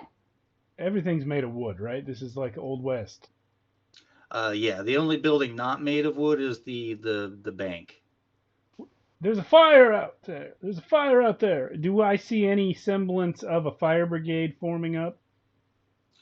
As you look out the window, you see people start bursting out from other buildings to have a look at what's going on. There's a well in the middle of the town, and there is a rough group of people trying to coordinate a bucket brigade, so to speak. All right. Well, they look like they've got it handled. Let's go back to sleep. I'm just watching. Do you think we Lila should wants to stay up and watch, but Lila wants to stay up and watch and while keeping an eye out for people who seem like vaguely suspicious. Like he's looking for people who seem like they're not really. He's looking for people who are watching this fire like he's kind of watching this fire. Who are just kind of lollygagging, rubbernecking, maybe trying to keep out of sight. But he's doing it from his room. All right, give me a wits check for perception of 14. Oh, yeah. 12.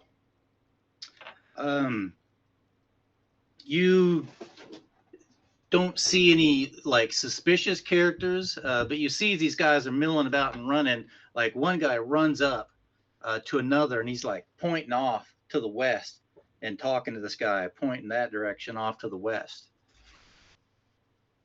And the relentless blaze is unaffected by the fire line as the town folks that have mustered. Interesting.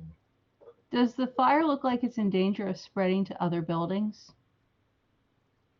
Let me think. Or they kind of got it, like, they got those neighboring buildings kind of wetted down at this point? You say the neighboring buildings are far enough away and probably wetted down well enough to prevent the spread. Yeah. Okay. Okay. I look at both of you and say, I am disappointed in both of you. I am going to be the responsible one here and go scope out the situation. And I A point of will. order. You only look at me. Lila's in a different room. Yeah. Oh, that's right. Well, I'll stick my head. I'll tell that to you, and then I'll go to Lila's room and tell her him. Sorry, I see Lila, and I'm like, no.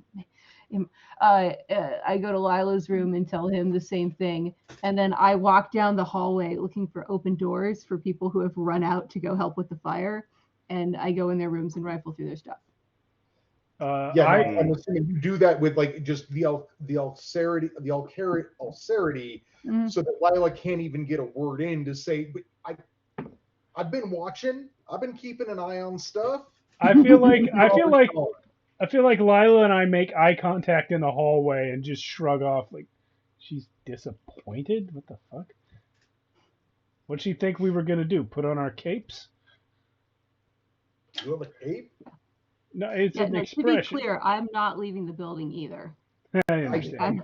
But and now that we're in the hallway, we know that. Yeah. Yes, each of the rooms that are occupied by others, the doors are closed. Yeah.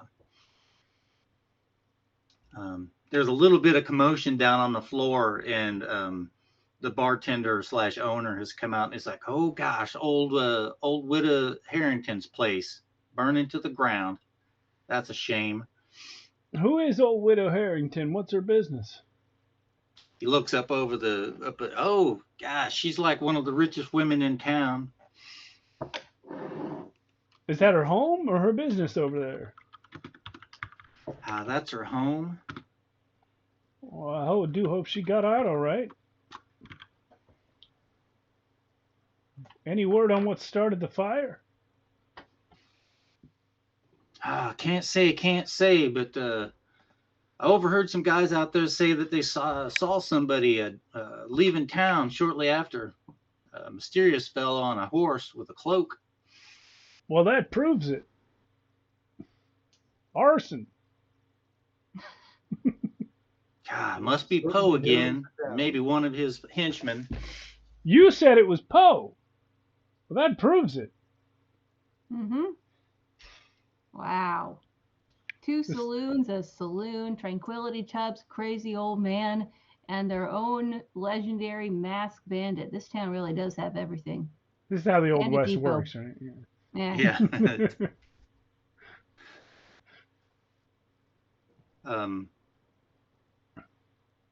And shouts are being hauled. You could hear people shouting out in the street, like, "Where's the sheriff? Anyone seen the sheriff?"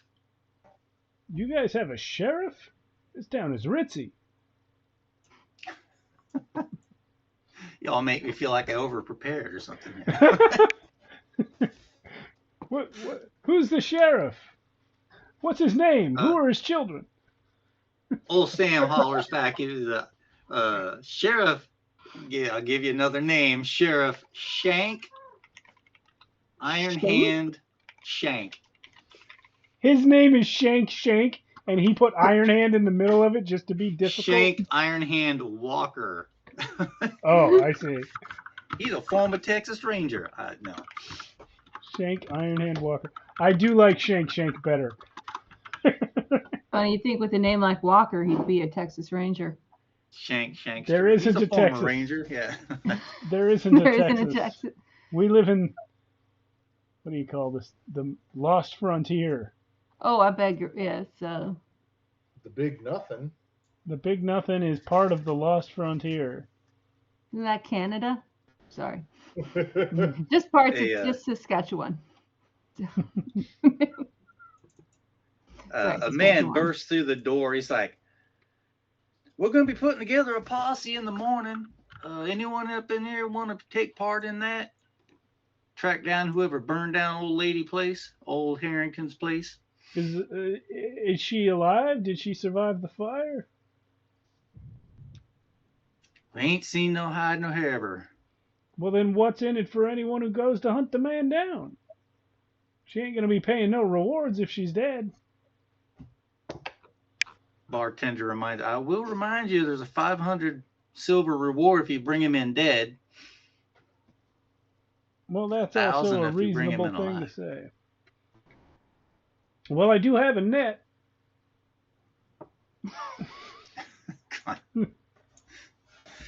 You, son, I don't know about you and that net. What's that all about? You It's catching butterflies? mostly for flies and such. I'm not really sure where I got it. Seemed to show up randomly one day.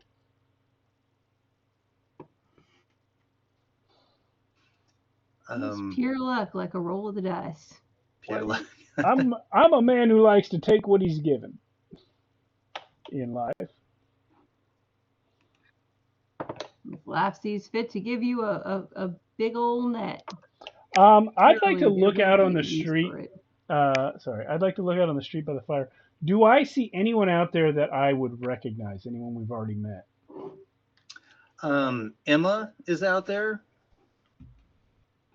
Okay. and standing with her is someone like a twin sister standing right beside her. Identical? Identical twin. Mm-hmm. Then I will approach, and without looking directly at either of them, I will say, Miss Jameson, good to see you again in such horrible circumstances. Oh, it certainly is. My sister here, Clara, she knew Mrs. Harrington. Apparently her and Miss Crane were close friends. Yes, Miss Crane at the Tranquility Tubs, who knows about demons and such. With that, Clara turns to you and is like, where did you hear that from? Well, a man came in a tavern over yonder earlier today yelling about demons were coming. We asked a bartender in there what he was talking about. He said he sure didn't know, but the person to ask would be your friend, Miss Crane, over at the Tranquility Tubs. She kind of huffs a little bit. It's like, I really wish people would stop talking.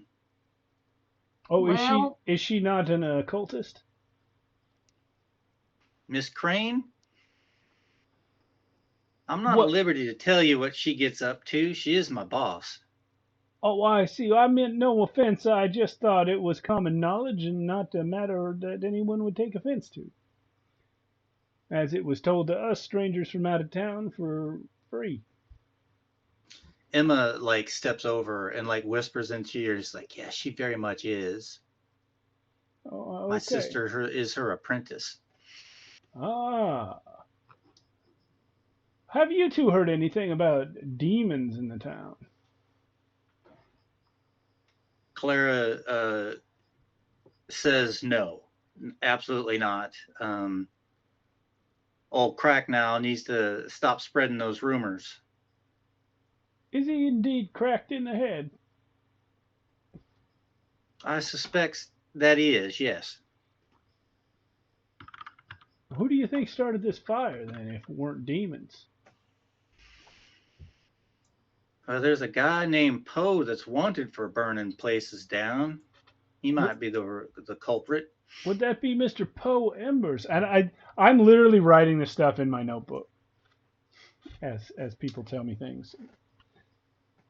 Yeah, Poe Embers. That's the guy. That's the guy.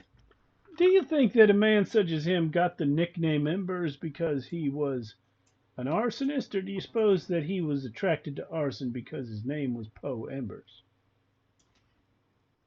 Well, so that would be pure speculation upon my part.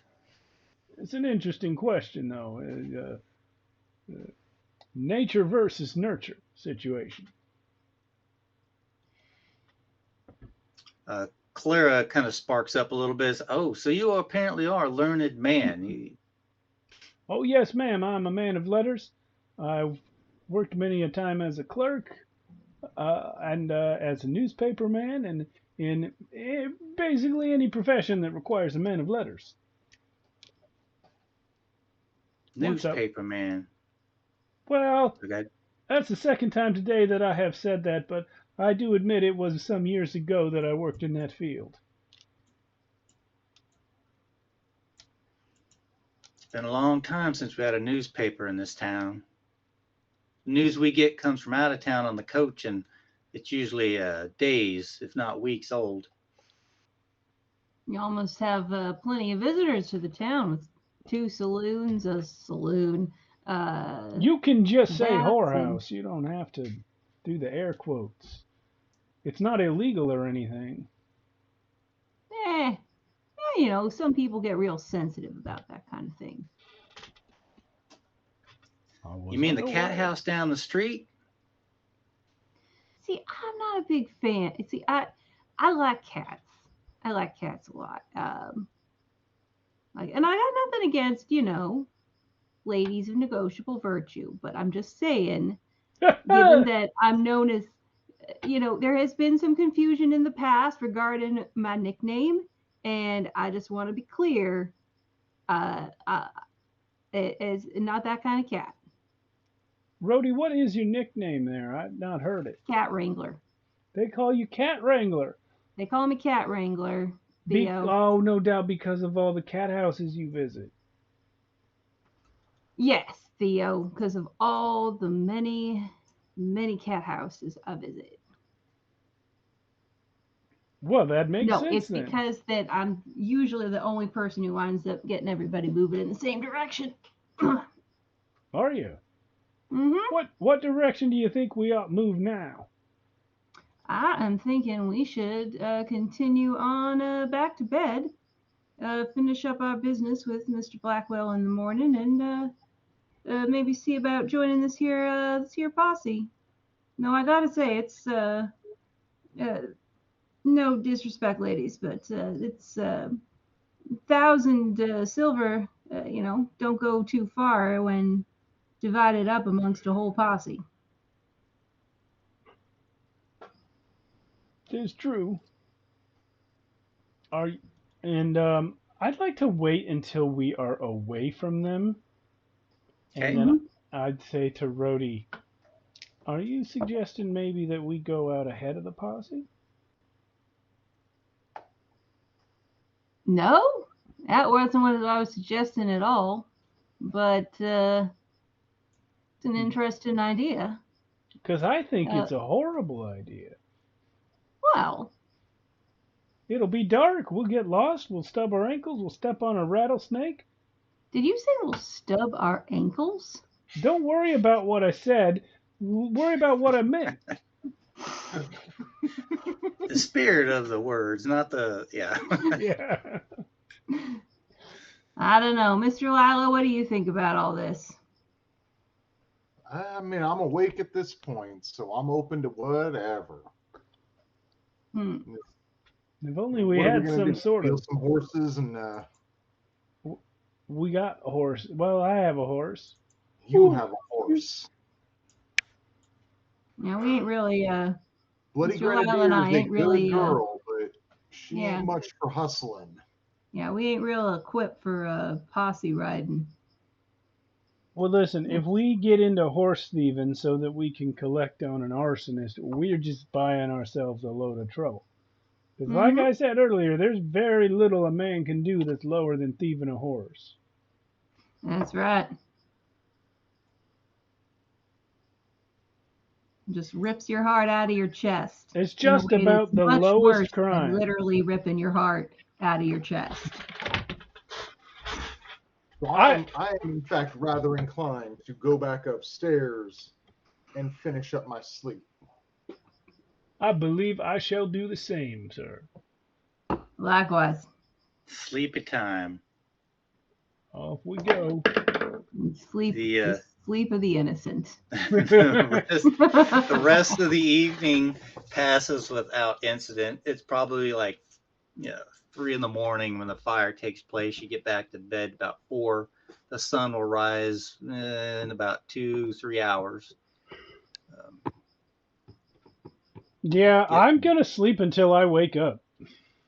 Yeah. I'm not setting an alarm or whatever it is people did in the Old West. Would drink a bunch of water so they wake up when they have to pee. I don't know.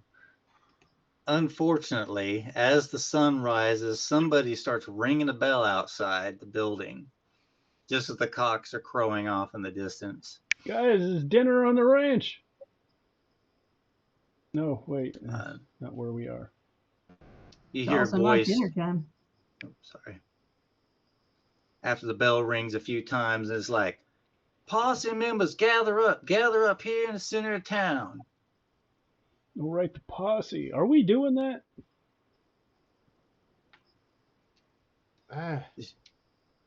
We Should- ain't. Yeah, if you want to go, I mean, Well, Lyle and I ain't got horses. seems this fellow Poe is causing trouble all over. Leader of the cult of the sun, they said. Hmm. Well, if this is a cult, maybe we should stop by and talk to that there Well, Miss Crane Let's lady. go talk to that one lady at that place Yeah. in Baths. Yeah, let's let that Mrs. posse go Crane. on without us. I know being wanted, dead or alive, doesn't necessarily mean you did anything wrong. I'm well aware of that. Mhm. Let us go and speak to Miss Crane. We're really just here waiting for Mr. Winchester in the first place. You make your way down into the saloon. There's the smell of like cooking bacon and eggs coming from the kitchen. Mm. If you want to stop for breakfast, we'll just take the silver off your Yeah. Most important meal of the day. Ooh, I'm running through my silver right quick, I'll tell you that. Yeah. Good thing we have a bag of 50 more. No, we don't know what that's for. We might, if we spend some of that, we might have to shoot somebody we like. All right, I assume it's 1 silver for breakfast. 2? what's that say? Basic meal is a sloppy meal is 1. A basic meal is 2. I am not spending 2 on breakfast. I would have a sloppy Yeah, I'm not going to be miserable, so I'm going to spend 2 on breakfast. I'm not going to. I feel having food in my belly will handle not being miserable. I will spend 1. I will wander over to the bartender and ask him if he would be interested or know anybody who'd be interested in buying a spare shaving kit that's come into my possession. And if perhaps this town has a dentist. Let me see that shaving kit. I'd be interested. And Theodrone, give me a grit check to avoid food poisoning. Here we Since go. you're having the crappy meal. Here we go.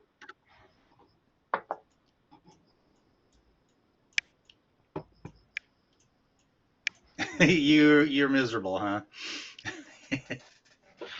I won't admit it. You'll feel it in. You're not feeling it yet. We'll get back to that. Oh It's boy. gonna take a little while for the food poisoning to kick in. Yeah.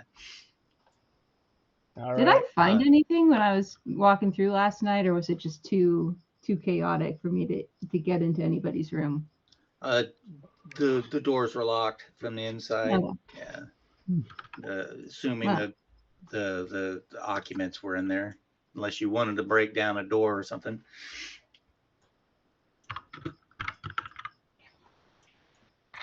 But the bartender offers you 2 silver for the shaving kit. Great.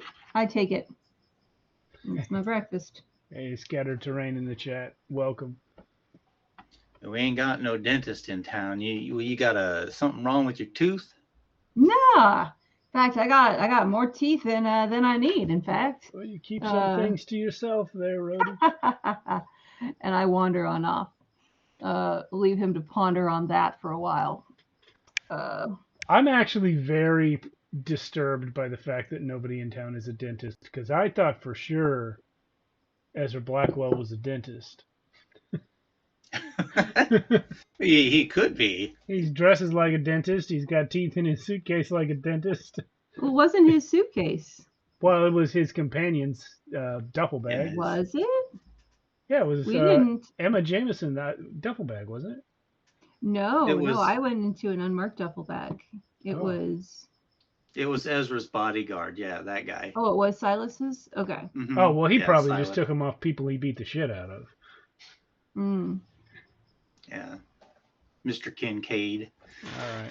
And as we're walking downstairs, I assumed he's some sort of serial killer and takes him as trophies. Well, But, regardless, don't mouth not off my about business. having extra teeth.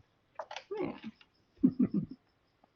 As you make your way down the road to the Tranquility Tubs, as you approach the building, it's a 2-story, relatively, in the old days, it would have been considered a grand building. The exterior is now faded from years of neglect. Once vibrant sign creaks on rusty hinges, barely visible through a layer of grime and dirt. Cracked windows covered in a film of dust, and the wooden doors groan in protest as you push them open, revealing the dimly lit interior. Mildew tickles your nose, if you have one. I think I may not have a bath after all, I say under my breath to these two. Never crossed my mind. Clara is there behind the counter. It's like, oh, there you are. I thought maybe you'd come in this morning. How can we help you here today? Well, miss, we were interested in speaking to Miss Crane if she's about.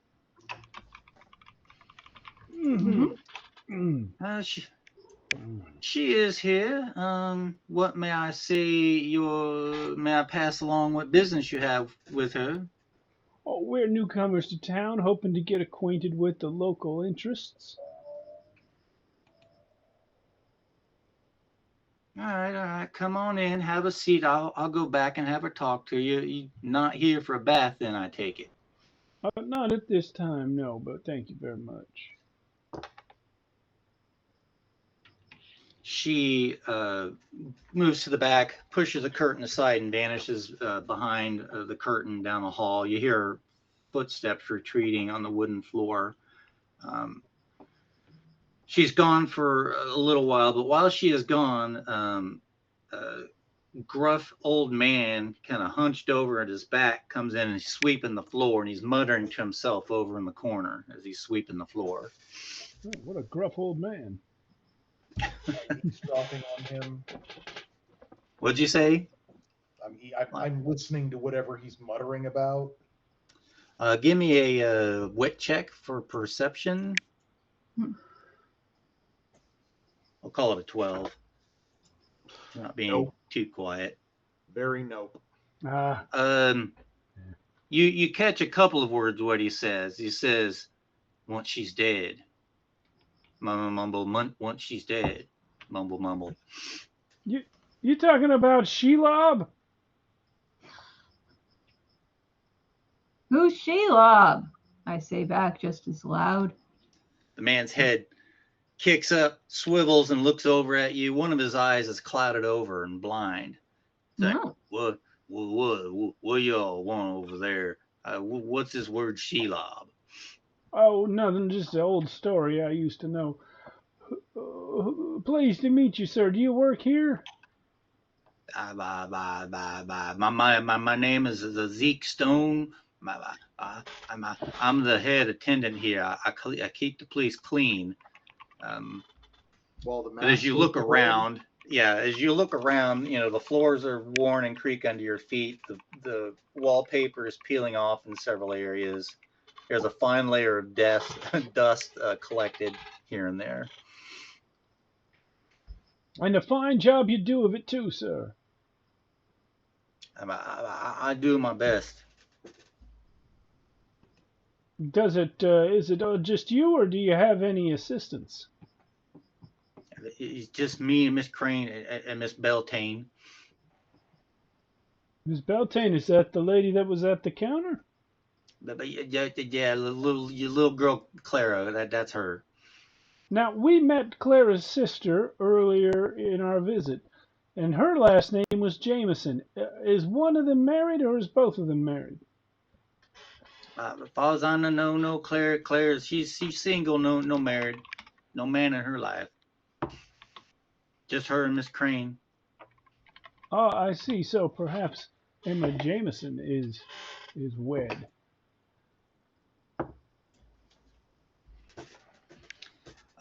Yeah, and I'll get back to work. And he starts sweeping the floor and muttering to himself again. Can I listen to him this time? Yeah, you all three do hear him, so you could each attempt to listen to him. I've rolled an Again. 18. Oh yeah, you're gonna hear him clearly.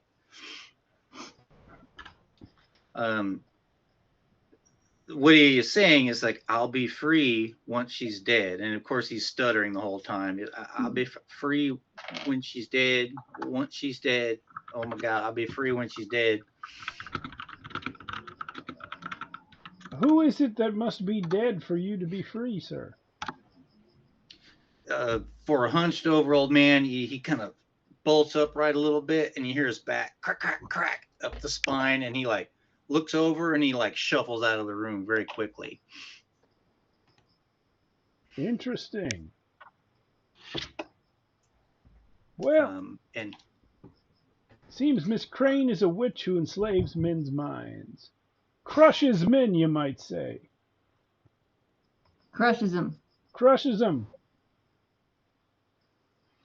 as you're saying this, Clara pulls the curtain aside, and a woman of advanced age, her features etched with deep lines and wrinkles, steps through.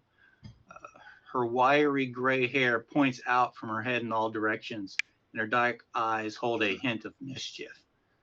She also is hunched over and leans heavily on a gnarled wooden cane. How can I help you? Ah, Miss Crane, I presume. My name is Theodrone Dungaree. I'm a clerk who come into town recently to meet with a friend of ours, and a number of interesting circumstances have pointed us your direction. We thought we would come and meet you. She kind of clunks her cane as she kind of like hobbles over towards you. Her frail her frayed dress hangs loosely over her frail frame. She's like, I understand you did arrive in town. Now, do you have any specific questions you have to ask? Ask them now. Do you know anything about what old man Cracknell would have been yelling? Something about demons all over the town.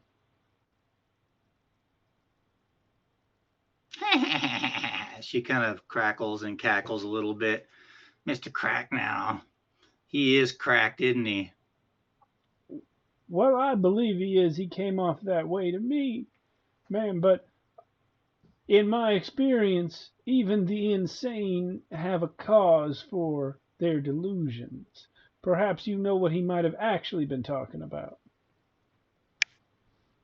I suspect he's been spending too much time in that opium pit out at the Sirens. Ah, another place that seems to keep crossing paths with us.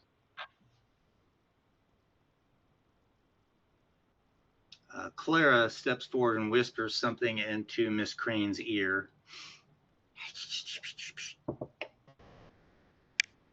Oh, she says that you saved her sister's life yesterday. Is this true? Well, it's in the neighborhood of true. She was in a runaway carriage, you see, which we helped to bring to a stop. So you must be good folk. Follow me, please. She turns and exits the room. I guess I will very nervously follow her. Claire's like, are you two coming along as well? Yeah, Lila will lurch after Theodrone. As you venture down the hallway, seems to be a labyrinth of corridors and rooms. Curtains concealing those rooms. There's the smell of mold in the air. One of the room's curtains is pulled aside, and there's a large copper tub or a large tub. Around its base is a thin layer of sludge and moss growing. As you proceed to follow Miss Crane to the back, she opens a door, and motions you inside.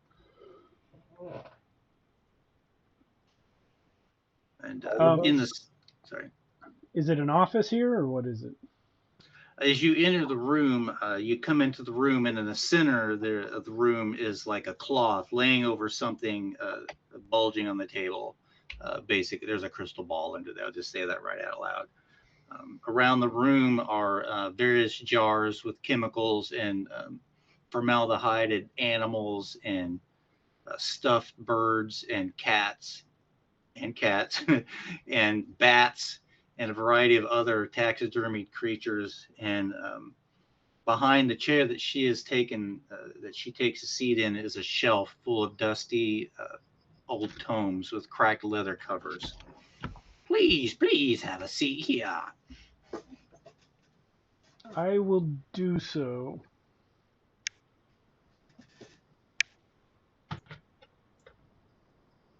Are you guys sitting?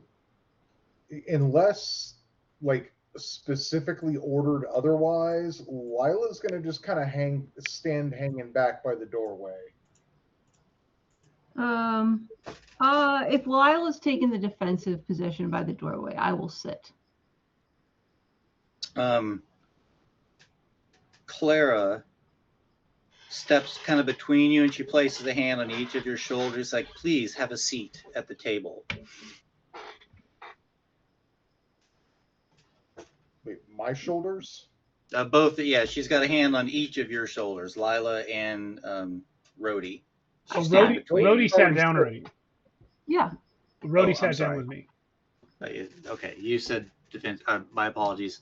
So yeah, she kind of pushes you towards the chair, the remaining chair. Lila will allow himself to be pushed towards the chair. Thank you. Please have a seat. Clara, please light the incense. And she strikes a match and lights a very potent, perfumey incense rod that's over on a shelf. Please join hands. She, like, her little decrepit hands, like, one reaches out towards, I don't know who's on her left and who's on her right, but I think Lila's on her left. Takes your hand, very bony hand. And who's on? I guess I'll be on the other hand, and Rhodey can be between us. Yeah. Left. You all clutch hands. She's like, stare deep into the crystal. Is this some sort of a ritual? Yes, it's very much a ritual. Have you never had your fortune told before? Not in such manner, no. Usually when people tell my fortunes, they say things such as, you'll never make it out of here alive, or I'll see you You'll in jail. pay for this. Yes, that's the sort of thing I usually get from prognosticators. Usually incorrect. I haven't paid for it yet. Meh. As you are saying these words, Theodrone, your stomach starts to gurgle a little bit. Your breakfast is starting to come back to haunt you now. I do not know where that man got that bacon, but I don't believe it was recent. That's why I just have the eggs. Meow. There's the cat. Yes. It's only a matter of time. Oh. Oh, all the cats are meowing now. All right, so Only somebody is here to wrangle them. As you are staring into the crystal ball and the hypnotic smell of the incense whiffs around and permeates your mind, please, each of you, roll me a. Which one would that be? Knowledge, perception, persuasion, medicine. I would say grit. Okay. Maybe. As you start to, like, slip away into a sleep. So. And am I getting like a disadvantage on this from my poisoning? So. Yeah, since you are miserable right now. Yeah. Wait, what does miserable do? Well, I was reading it, and it kind of is up to the GM what it does. Well, you don't heal. Right, but any other effects? I would say that you actually may have advantage on this roll. Since you're feeling miserable, you're not really succumbing to the Miss Crane's magic. Well, that's good because that being advantage instead of disadvantage just saved our only two aces. Well, would my firm constitution help with that? Yeah, I guess so. Does that not affect your grit stat, or that's something in addition to? Well, it's my bonus skill from Okay. having caught the plague pox. Okay, well, give you advantage then on the roll as well. Right. I did get a 6 total, so I'm sure I'm still out.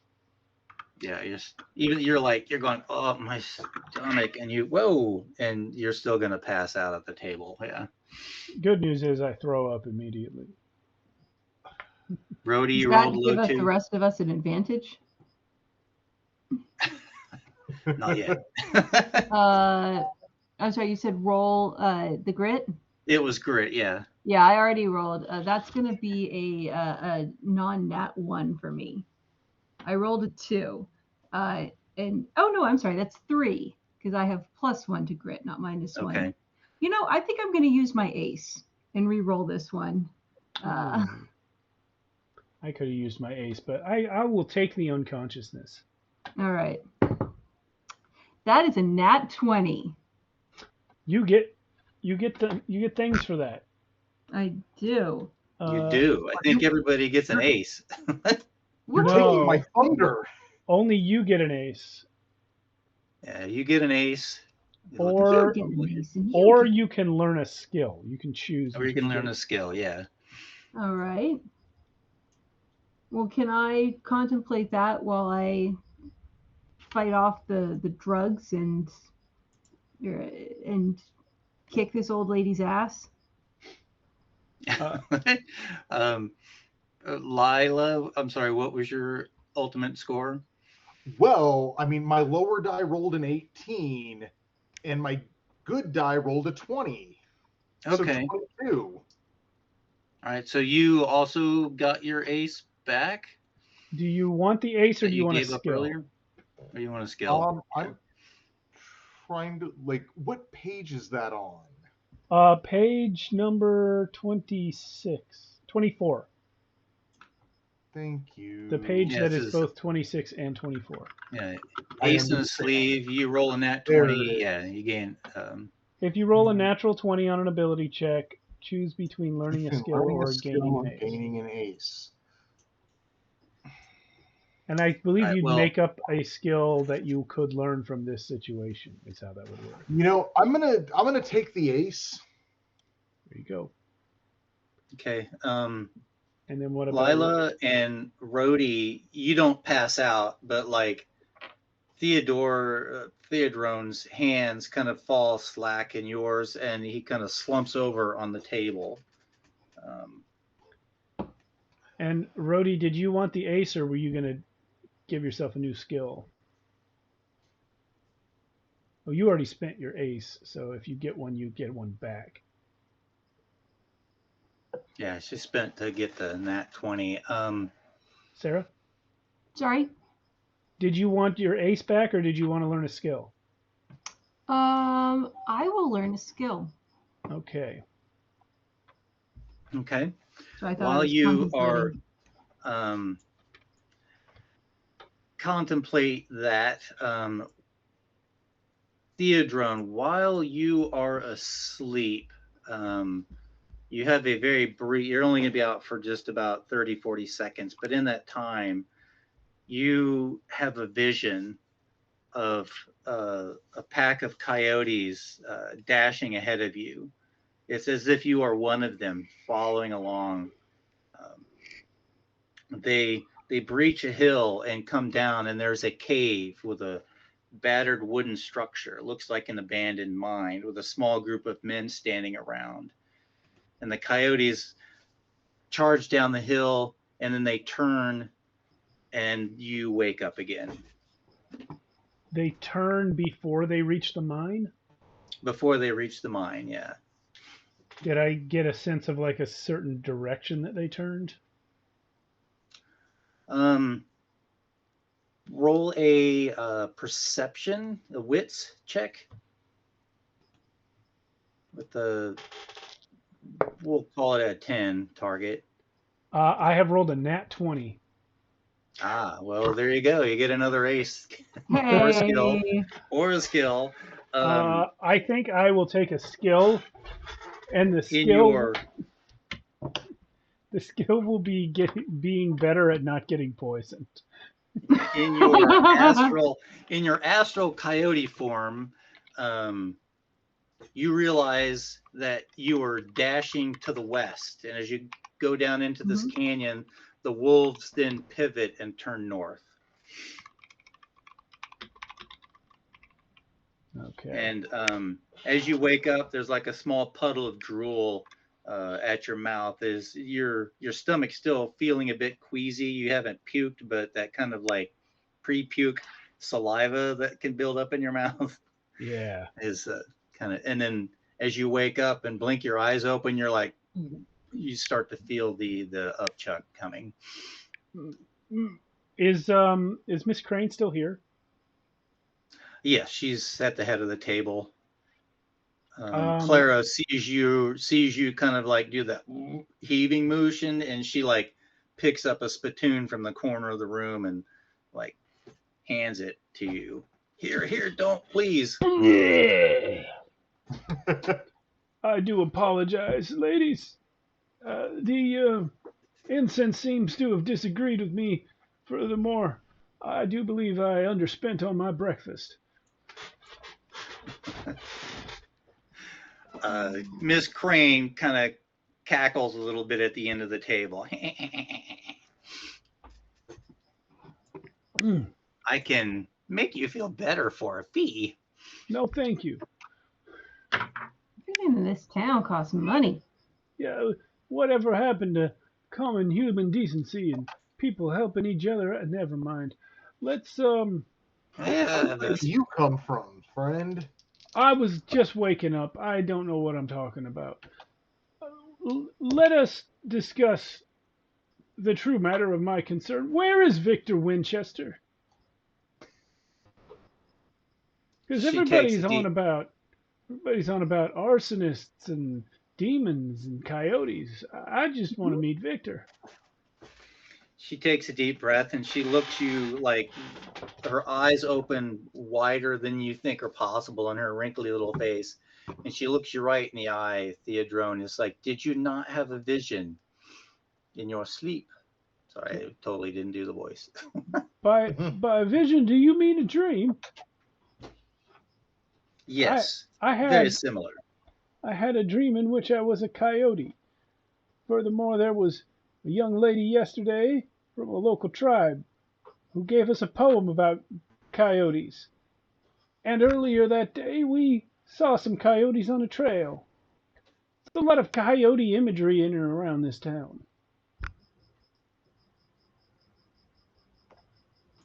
Yes, the natives say the coyotes represent something. What is that they represent? Something. They represent resilience, cleverness, and strength. They have wit and intelligence. Resilience, cleverness, and strength. Well, that's me to a T. No wonder I dreamed of myself being one.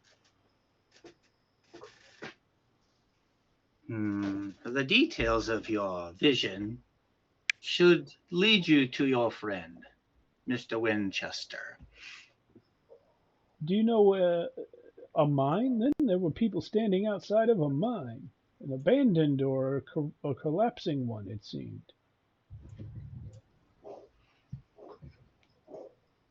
Clara says there are a number of abandoned mines west of here. There are also a group of bandits that have taken up station out there. Rumors of Poe embers being there as well. Perhaps Mr. Winchester joined the posse. If he's after Poe Embers, it would explain why he'd be at that mine.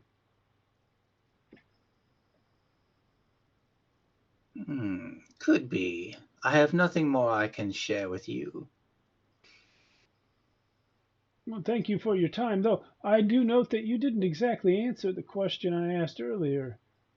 Do you know what Old Man Cracknell might have meant about demons? She looks to Clara for a moment, looks back at you. I would like you to roll a wits to maybe persuade her.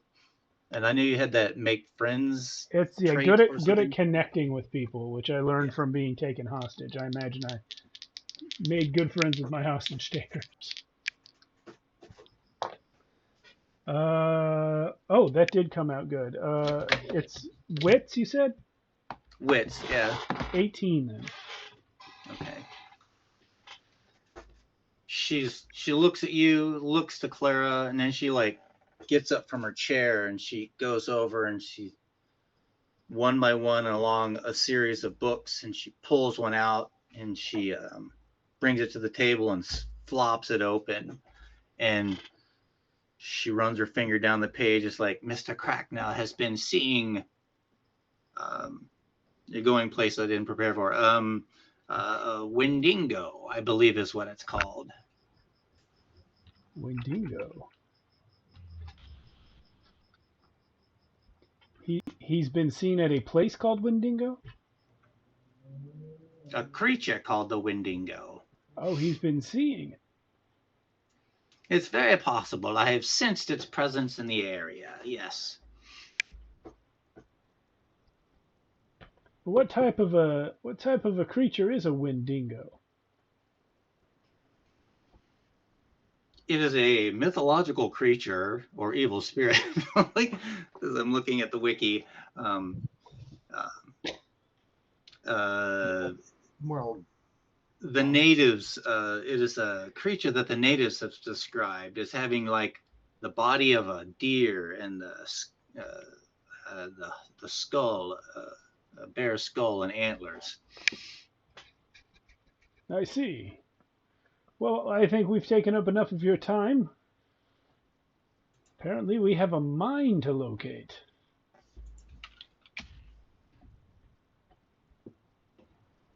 Yes, sounds as if. You please come back and partake of the tubs. They are very relaxing, very empowering. Empowering. Empowering. Hmm. So noted. Thank you, madam. Yeah, I'm gonna head out unless you guys want to stay in the weird lady's hot tub place for some reason.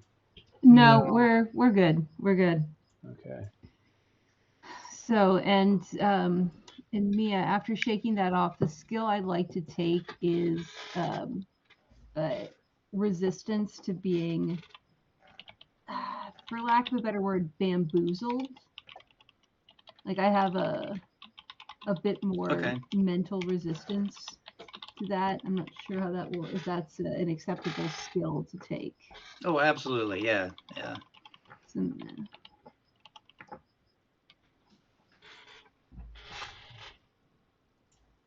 What? Okay. But yeah, I know we're getting close to 1:30/10:30 or 11:30 your old time. So I'm like having trouble doing math. So yeah, we can play through just a few more minutes or wrap it up with plans to continue another time. We don't have anything on the schedule for next week, so another time could be Monday. Next Monday. I don't know if I'll be. Well, we can talk about it offline. We can talk about it offline. Okay. I wouldn't mind if you guys are up for it. I wouldn't mind doing another scene or two. But then, yeah, it doesn't seem like we're near finishing. So I'm all for putting it, extending it to a 2-session game. Mm-hmm. All right. There are as you wander around the town, you do notice the bank. It is called the Sentinel Savings Bank. The sign is barely legible above its door. The barber shop is called the Mysterious Shears. And you're just kind of wandering through town. The general store called the Desolate Depot.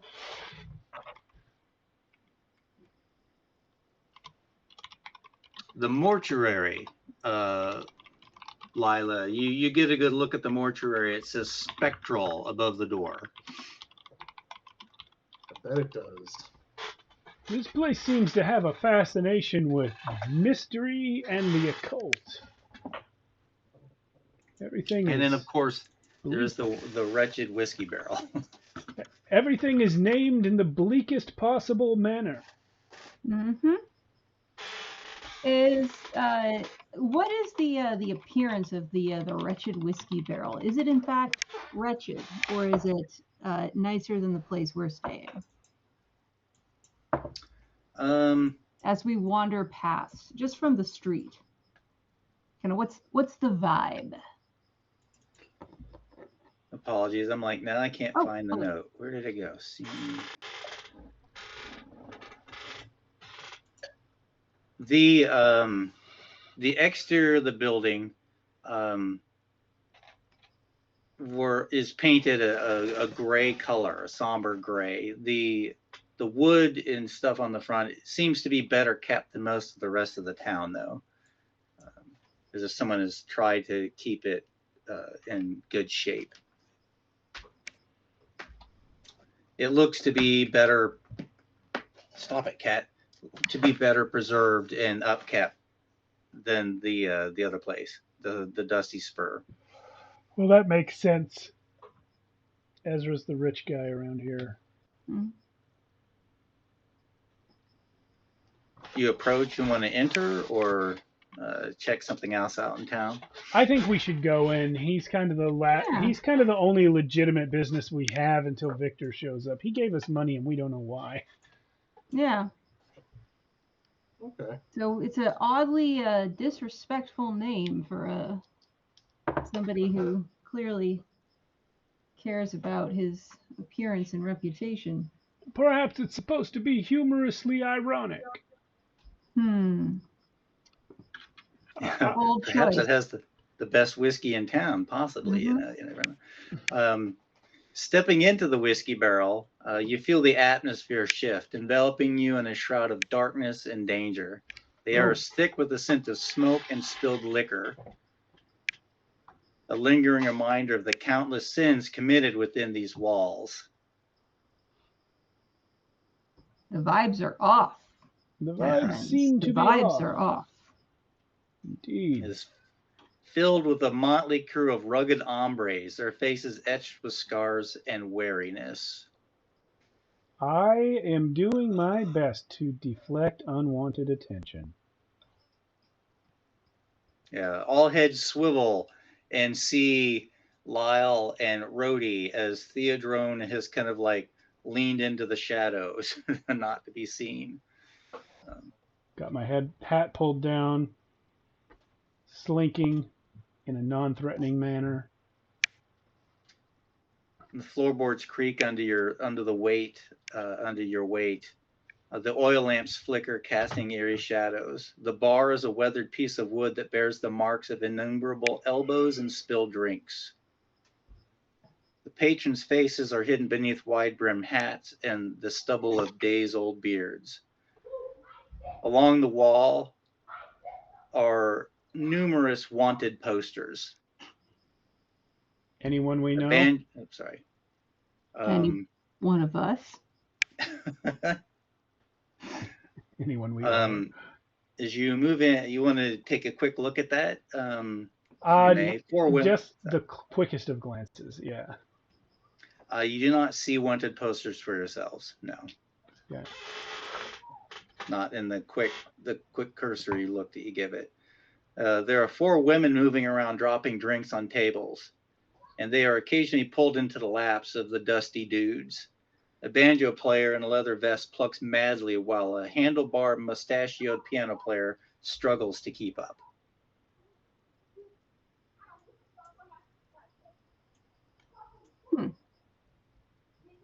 The bartender turns to you, is like, "Good morning, fine folk.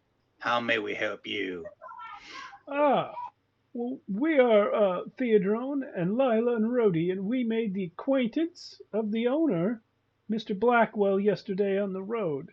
Uh, he sent us a message at our place of lodging, and we would like to speak with him about it if he's about.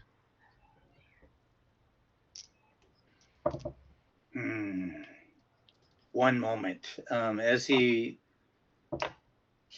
goes to the side of the bar and he like rings a little bell, and there's a door in the back of the bar at the far end, and it creaks open and out steps Slick Wilson that you met yesterday. "Oh, hey, it's you guys. You made it to the whiskey. What can we do for you? What can we do for you?" Mr. Wilson, yes, we were just coming by on account of the message that you brought us yesterday. Wink, wink. We would like to see Mr. Blackwell and discuss with him its import. Did you say wink, wink? No, Nudge, nudge, wink, wink. that was someone else. Well, fine. Follow me upstairs. He's upstairs in his office. Very well. I'll go up. As we walk upstairs, I say to Theo, I know I give you shit sometimes, but I do love to hear you talk. Well, thank you. Never know Rhodey. what you're going to say. Thank you, Rhodey. And for what it's worth, I do feel badly about the loss of your nose. Thank you, Theo. You haven't seen it, have you? Not lately. Just a little nose humor there.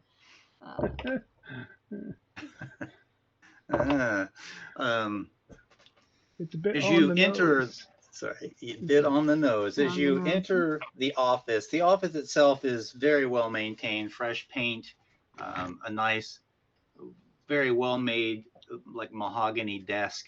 And Ezra's sitting there behind the desk. He's like, come in, have a seat. There's a bench over on one side that will seat 2 people and a couple of chairs. Okay. And let's sit down. Slick follows you into the room, and he pushes the door closed and slides a latch, and the door behind Ezra opens, and in walks 5 additional people. And they all look at you with scalding, mean eyes, and we'll stop there. We seem to have walked ourselves into a trap, clearly meant for somebody else, because we haven't done anything and don't know anyone.